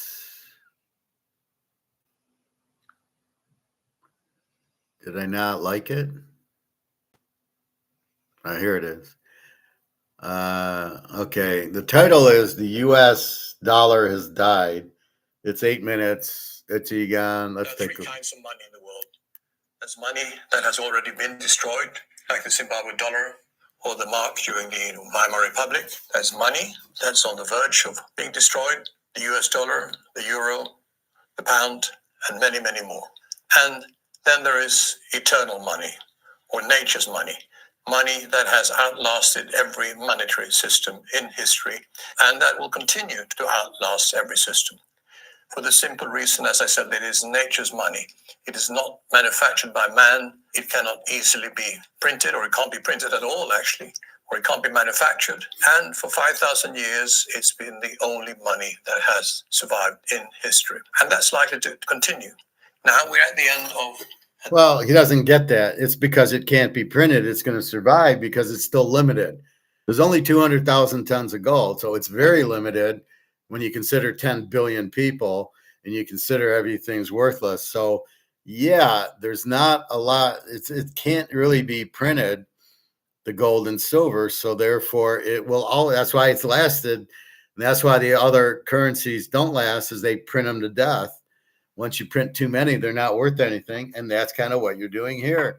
You can't print gold and silver. It'll never go out. So I'm surprised he misses that point. Now the monetary era, an era that probably started in 1913 with the creation of the Federal Reserve Bank in America. And this monetary era, it will also end like all the others. But since we're talking about now a global crisis and a global debt situation of a proportion that has never been seen before in history, we are also talking about a global collapse, which will be bigger than ever in history. Consequently, the end of this monetary era will be catastrophic for the world. It will be catastrophic for governments. It will be catastrophic for central banks. It will be catastrophic for, obviously, the people, who will have a very difficult time to survive, and they will be catastrophic for world peace, for energy, for food, for social security, for pensions, and also crime, as well as social unrest and wars, will be a major part of the fall of this monetary system. We've seen it already with wars in Ukraine and Middle East, many small wars. We're seeing now how the world is starting to suffer. People are getting poorer. Especially the poor are getting poorer, the rich are still rich, but that's not going to last either. We're going to have the biggest shift of wealth in the world from paper assets to real assets. But coming back to money, we've seen, as I said, we've seen money destroyed many times. Take the Roman Empire, the silver denarius between 180 and 280 AD. It went from 100% silver content to virtually no silver content. We saw the Weimar Republic in Germany. That's what the basement is, taking the gold and silver out of the when coin. the mark lost all its value and hyperinflation was of a proportion that has never been seen before, with peak inflation at 30,000% per month. It meant that inflation doubled every 3-4 days. Or if we turn it around, money halved its value every 3-4 days. Or we can take Yugoslavia, former Yugoslavia in the 1990s, where inflation was 300 million% per month. And obviously, we have the famous example of Zimbabwe with 100 billion inflation per month. So it goes on. And we're now coming to an era when inflation again is going to increase dramatically. We've seen already how the value of money has died virtually in the last 50 years from 1971 when Nixon closed the gold window. And now we're looking at a decline of most currencies of 97 to 99%. Most of them are 99% down, as this chart shows here. The yen, the pound, the dollar, the euro, they're all down 99%. 1% to go means the end of a monetary era. And that 1%, which is, as I point out many times, is 100% from here. And that's going to happen. And that's going to entail, as I said, a lot of political unrest, problems in the world economy, problems also with the geopolitical situation. So it's going to be a very, very difficult time. What is this due to then? Well, it's always due to the same thing. Inflation is not increasing prices that governments blame it on. Inflation means that the value of your money is going down. And that value of the money is going down for the... Who did he hear that from? I've been talking that for like 7 years now, and he never said that. So now all of a sudden, guess who's listening? And all of a sudden, he's figured out what I've been talking about for, I knew it in 1995 when I got my master's. That's what it is. It's the money being inflated, the amount of the supply of money being inflated makes it worthless. That's when inflation is. So it's not, you don't measure it in percentage. Oh, it's 5%, it's 10%, it's 20%. This whole 2% thing is ridiculous.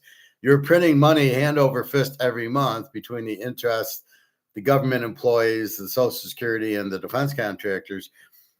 You're printing a lot more than 2% a month, as you're now nearing in on $40 trillion debt.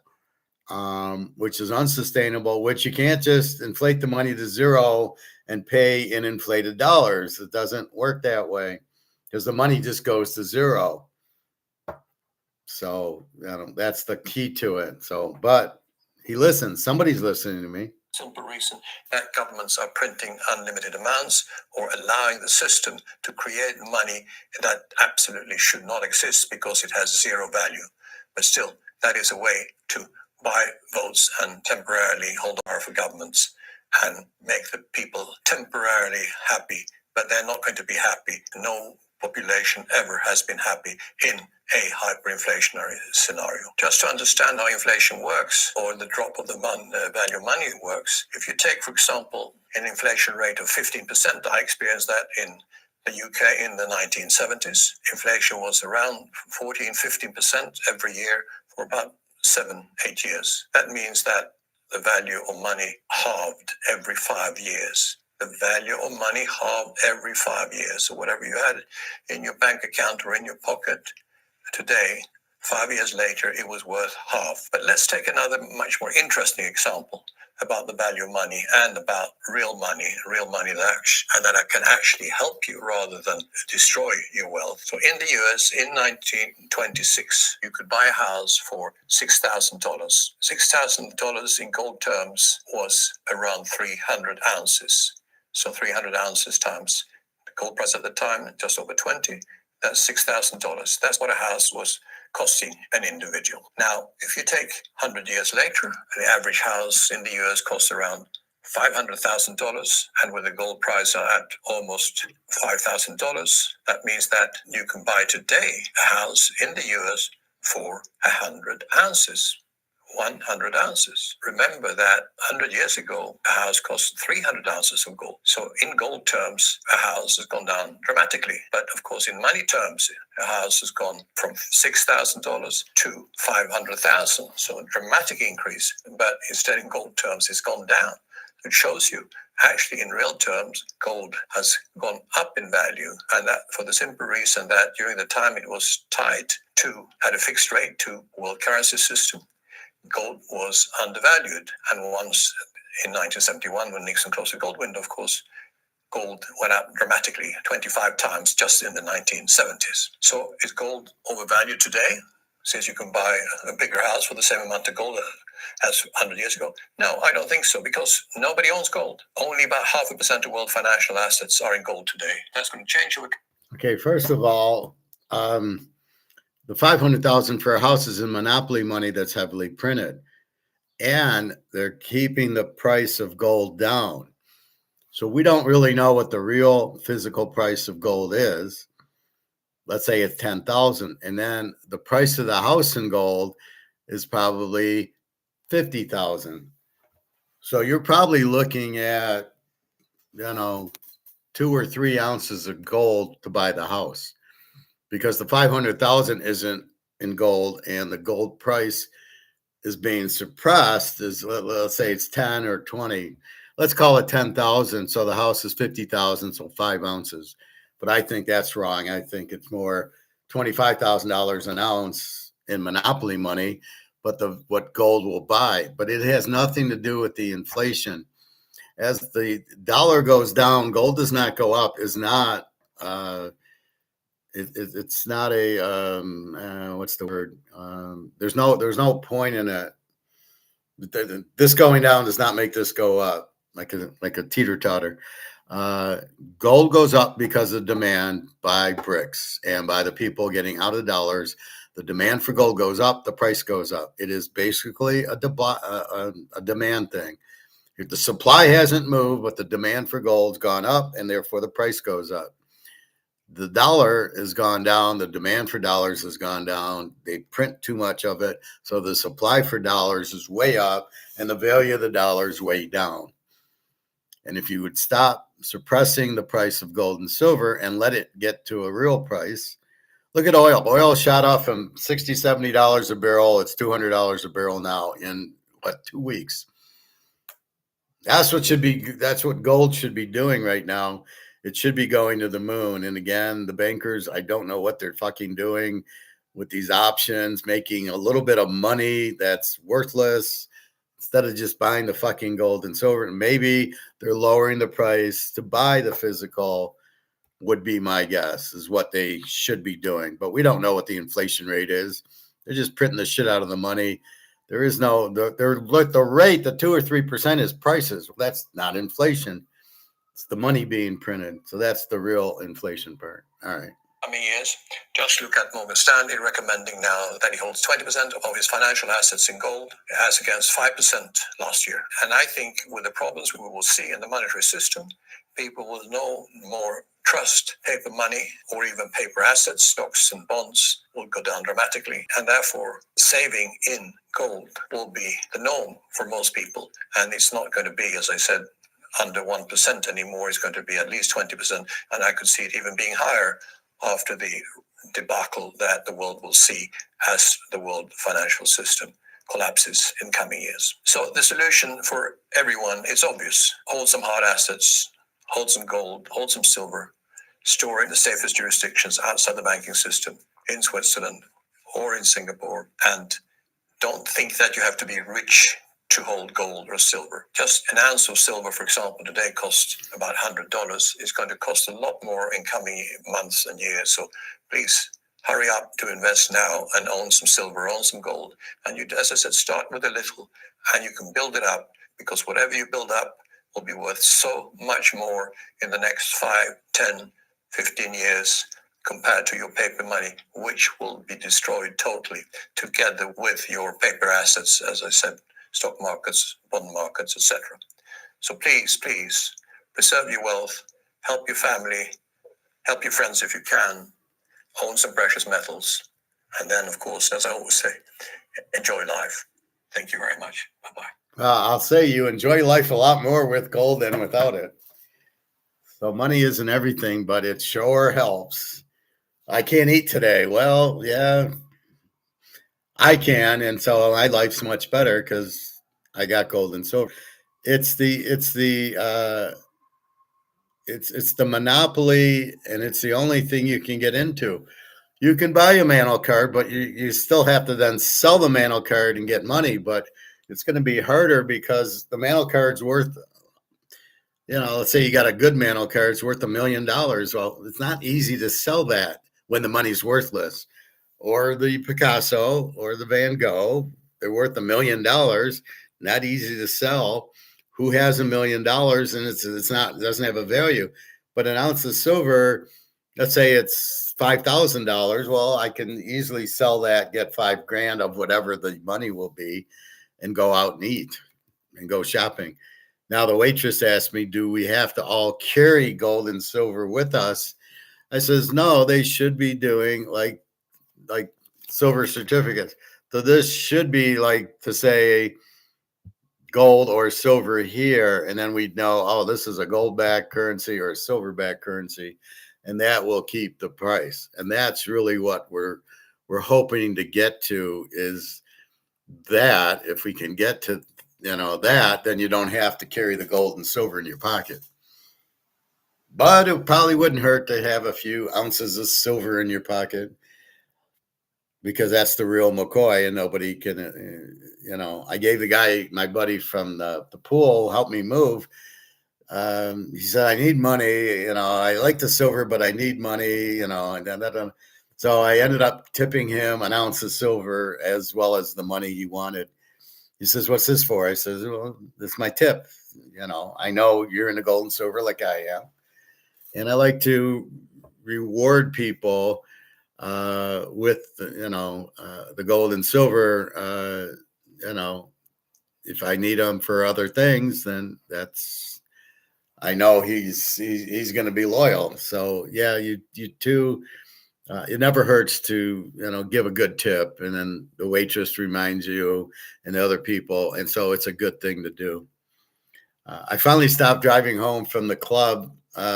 I went from 9 Mile to 7 Mile. Well, I would take this road up to 9 Mile and turn. And I did it the other day, and I go, no, I'm not on 9 Mile anymore. So I turned at 8 and came back to 7. So I'm getting used to that. So I'm going to go off to IKEA today and problem solve that. So I want a TV stand, and I need a coffee table, and then I will get chairs. So I got to see how much everything is and see if I can get picture frames that are there. And the last thing, I don't know if I don't need a microwave, and I don't need a ice cube holder, because I brought out a plastic bowl, put the ice in that, it works. And the only other thing is a shower curtain, which I'm not sure I really need, because the amount of showers I'm going to take here are probably less than, they're going to be like once a month when my hair gets a little gray and I want to color my hair. And I don't even know if I need a curtain for that. Otherwise, I have this little plastic container, so I put shampoo in it. So yesterday I take my shower after my swim, and I put in this shampoo, and I shampooed my hair after the swim. So I did that, and so I'm like, well, I really shower every day at the pool. It's not like I don't shower. I just don't need to shower here. So we will see. But it seems pretty empty here. Here it doesn't, my apartment building doesn't, I saw one guy and one woman so far, but the one next to me seems to have a lot of things. So that might be the better utilities. I could have paid $100 more for better utilities, but I honestly didn't. I mean, you're talking about a refrigerator and an oven, and she said she's going to give me a new oven. So it's just the refrigerator, which was making these. The problem is it makes the noise and it's on for like 20 minutes. I like it now. It's peace and quiet. I don't hear anything. So at the old apartment, I'm sure the fridge was on, but it was a bigger place. So I probably didn't hear it a lot and didn't notice it. Right. And here it's a little smaller. So you're hearing the fridge, but it's probably, like I said, it was very loud the first couple of days because I didn't hear it before. And now it seems to be getting going on more. It seems to be quieter, and now I'm kind of getting used to it. But I like this peace and quiet. I can really think, and I need to think. All right. Got an increase in my Social Security because they found something and something, and so I made $60 more there, and which helps. And I'm saving $350 a month on rent. So as far as I'm concerned, that's fine, and that's good. And then we'll see with Daria. I can't give her money. I can do the PayPal, but it goes to her sister. But if we don't have a way of transferring it to her or to tell her it's transferred, I can't do it. So we'll have to see. Next Monday, I get Social Security. I help her with rent.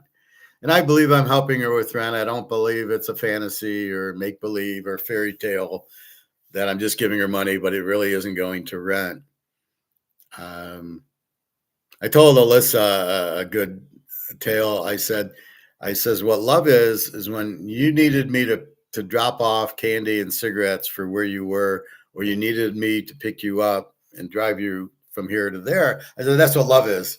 Love is like, you need me, I'm there for you. And I don't really care, and I don't really yell, or I said, okay, you need me. And as long as like Friday, she needed me. I says, well, I can't until later because I'm moving and I have the movers and I got to pay my check and I have to get my keys. So she understands that. But on a normal day, if she were to call me now, I'd say, okay, yeah, I can go to the pool later or whatever and pick her up. But I said, that's what love is. It's not sex. It's not I love yous. It's I need you and you're there for the person. So I'm trying to teach her something, right? If I can, that's what love is, being there for the person. And when they're not there for you, then they're just fucking with you. And that's when you get the Ponzi schemes and the scams and, oh, can I have $200 for this or that? And you're like, I don't think so. And then when you say no, you get the reaction. And if they get mad, then it's all bullshit. Somebody really shouldn't be asking you for money unless they know you real well and try to pay you back or give you they just can't do it on their own. And that's what Daria is. She just can't do all of it on her own. She's not making $100,000 at the Russian auto place or at the Putin swimming pool. She's not a lifeguard at the swimming pool. So that's kind of how I problem solve it. It looks like if I'm going to meet Daria, we're meeting in Turkey or Serbia. We're not, unless she can get here, I can't go to Russia and I'm not going to go to prison, which seems like what would happen of what they're doing. Now, if this war ends already, then once it ends, then we can, maybe they'll allow everything and then it'll be okay. Otherwise, we're just fucked that she's in Russia and I'm here. And I don't know how easy it is for her to get out of Russia and everything. So anyway, that's where I stand. Now I can't even communicate with her. I'm really going out of my mind. It's nice to have that talk, but when she can't talk, and I keep typing to her, but I don't know if she can read it, and I don't know if she can respond. It makes it very difficult. And you start, you don't lose interest, but you lose that communications very, very bad. So we'll see what happens. I do have her sister's email, lives in America. That's the one I PayPal, and she sends it. So I'll discuss with her how do we get, that. But if I'm not going to hear from Daria, I can't just send rent because I got to make sure it A, goes to her, and B, she uses it. And she's going to get nervous because she needs that rent. They raised the rent on her anyway, but she needs my help. And if she can't contact me, she can't get my help, she's going to really be in trouble. So I thought this would happen at the beginning of the war, but her sister stepped in and I could send it to the sister with the Russian bank account, could send it to Daria. But now I have no idea. So we'll see. Anyway, it's okay. That's what I do. I don't mind doing it. So again, gold and silver, let's check it out. Should be much higher.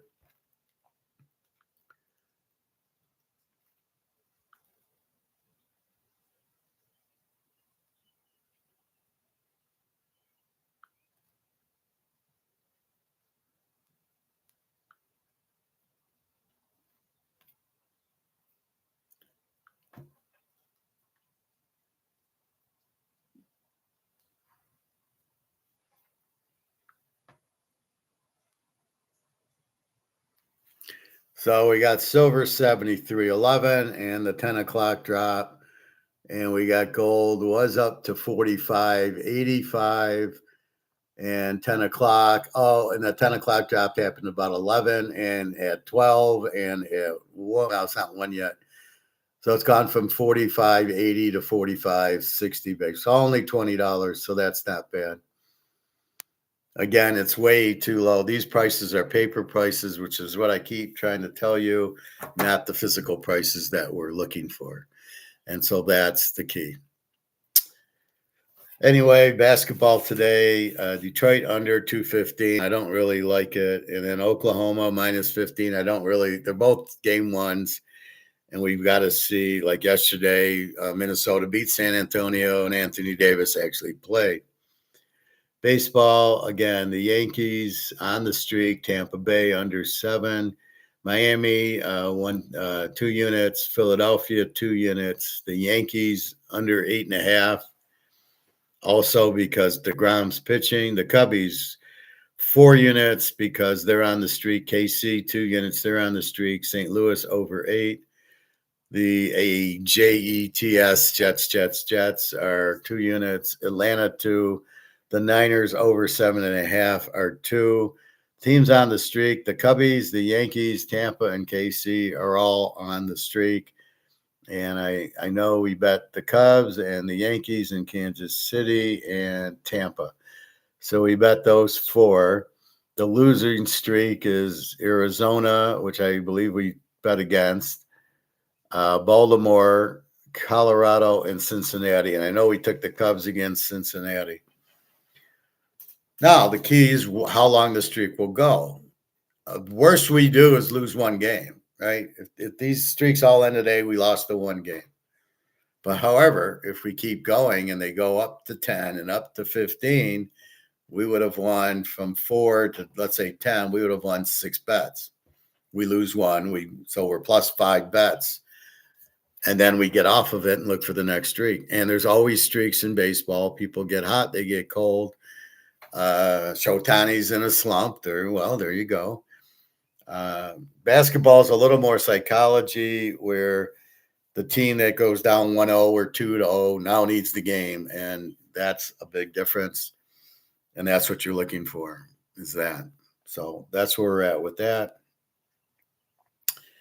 So again, basketball is pretty much the same team, just in different scenarios in the playoffs. Where baseball is actually, you're betting on 5 different teams based on the pitcher and against righties and lefties. So your lineup's going to switch with the righty, then a lefty, and your lineup's going to switch because you got a new pitcher on the mound. And that's football. It's pretty much the same team minus an injury here or there, but it's Mahomes, it's Joe Burrow. You have that consistency, and it's once a week. And so they can get up for the game. This Thursday night crap is ridiculous. I don't know. The Friday night, I think, is just the first week in Australia or whatever. Like, why don't we go play a game on the moon or on Mars or somewhere, or we'll Twilight Zone the game?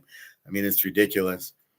So it was very interesting. The Twilight Zone episode, the guy goes back in time. Abraham Lincoln gets killed.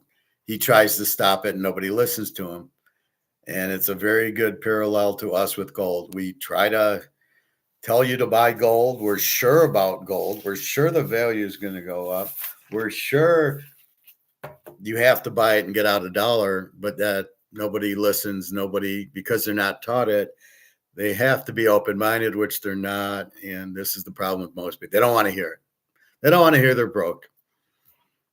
Well, I'm telling you, you're broke, but I'm telling you, you can transfer your money into gold and silver, You can Rumpelstiltskin it and turn it into gold and silver, and you'll be okay. But they don't want to hear that part of the equation. It just blows my mind. And it's not a guess. I'm not guessing it's going to happen. I'm 100% sure it will happen, and it will happen soon. And that's why I give you Egon. He's also 100% sure it will happen because he shows you every currency has died. Gold and silver has not. It's a no-brainer. Forget Bitcoin, forget stable coin and treasuries and stocks. You're going to get rich in dollars, but dollars don't have a value. You want to get rich in gold and silver. It's a protection and you're going to make money. It's an investment. It's a double. So not only as the dollar goes down, you're fine because you're not going down, but then you're actually it's going to go from 2,000 to 10,000. You're going to make a lot of money. So those are the two biggest flavors.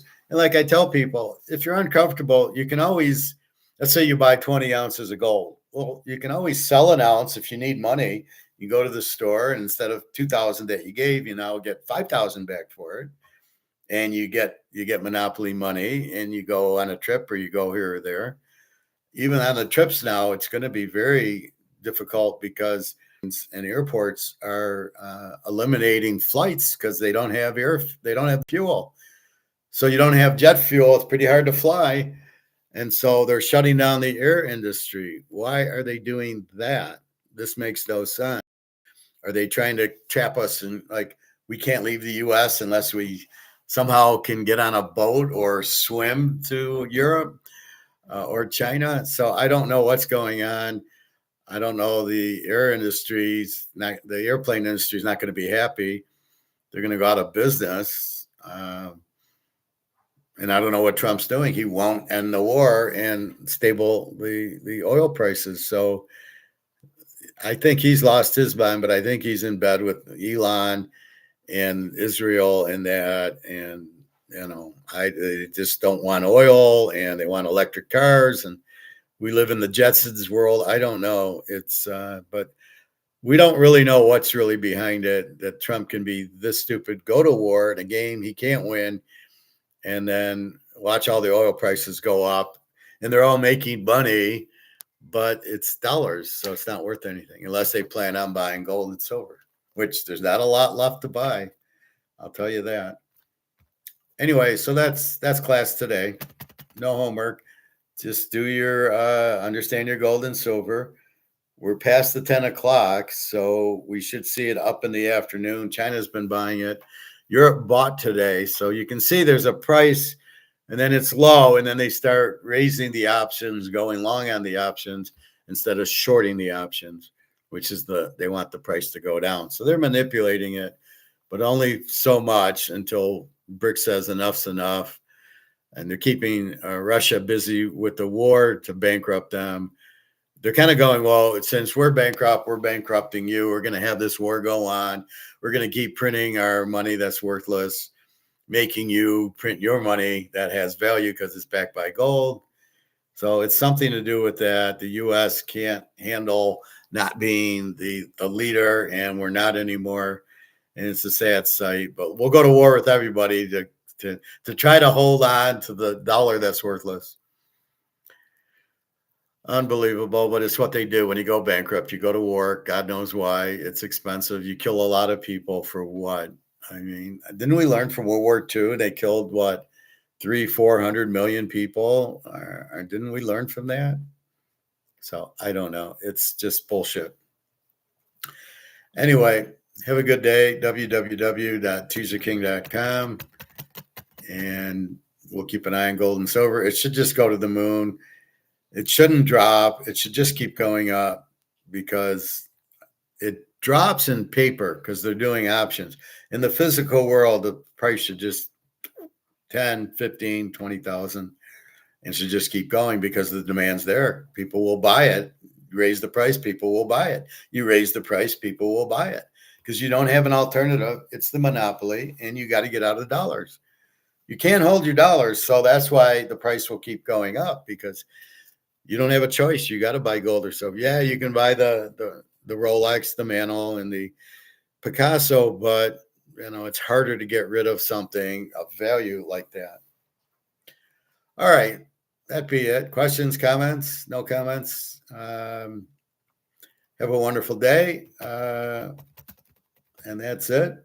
I think I'll cook I got to cook chicken soon. I took it out of the freezer, so it's time to cook it. I find my fridge is kind of cold, so I kind of moved it down the temperature. Maybe I'm moving it the wrong way. I don't know. Yeah, because I moved it from 5 to 3. Maybe I got to move it from 5 to 6 or 7.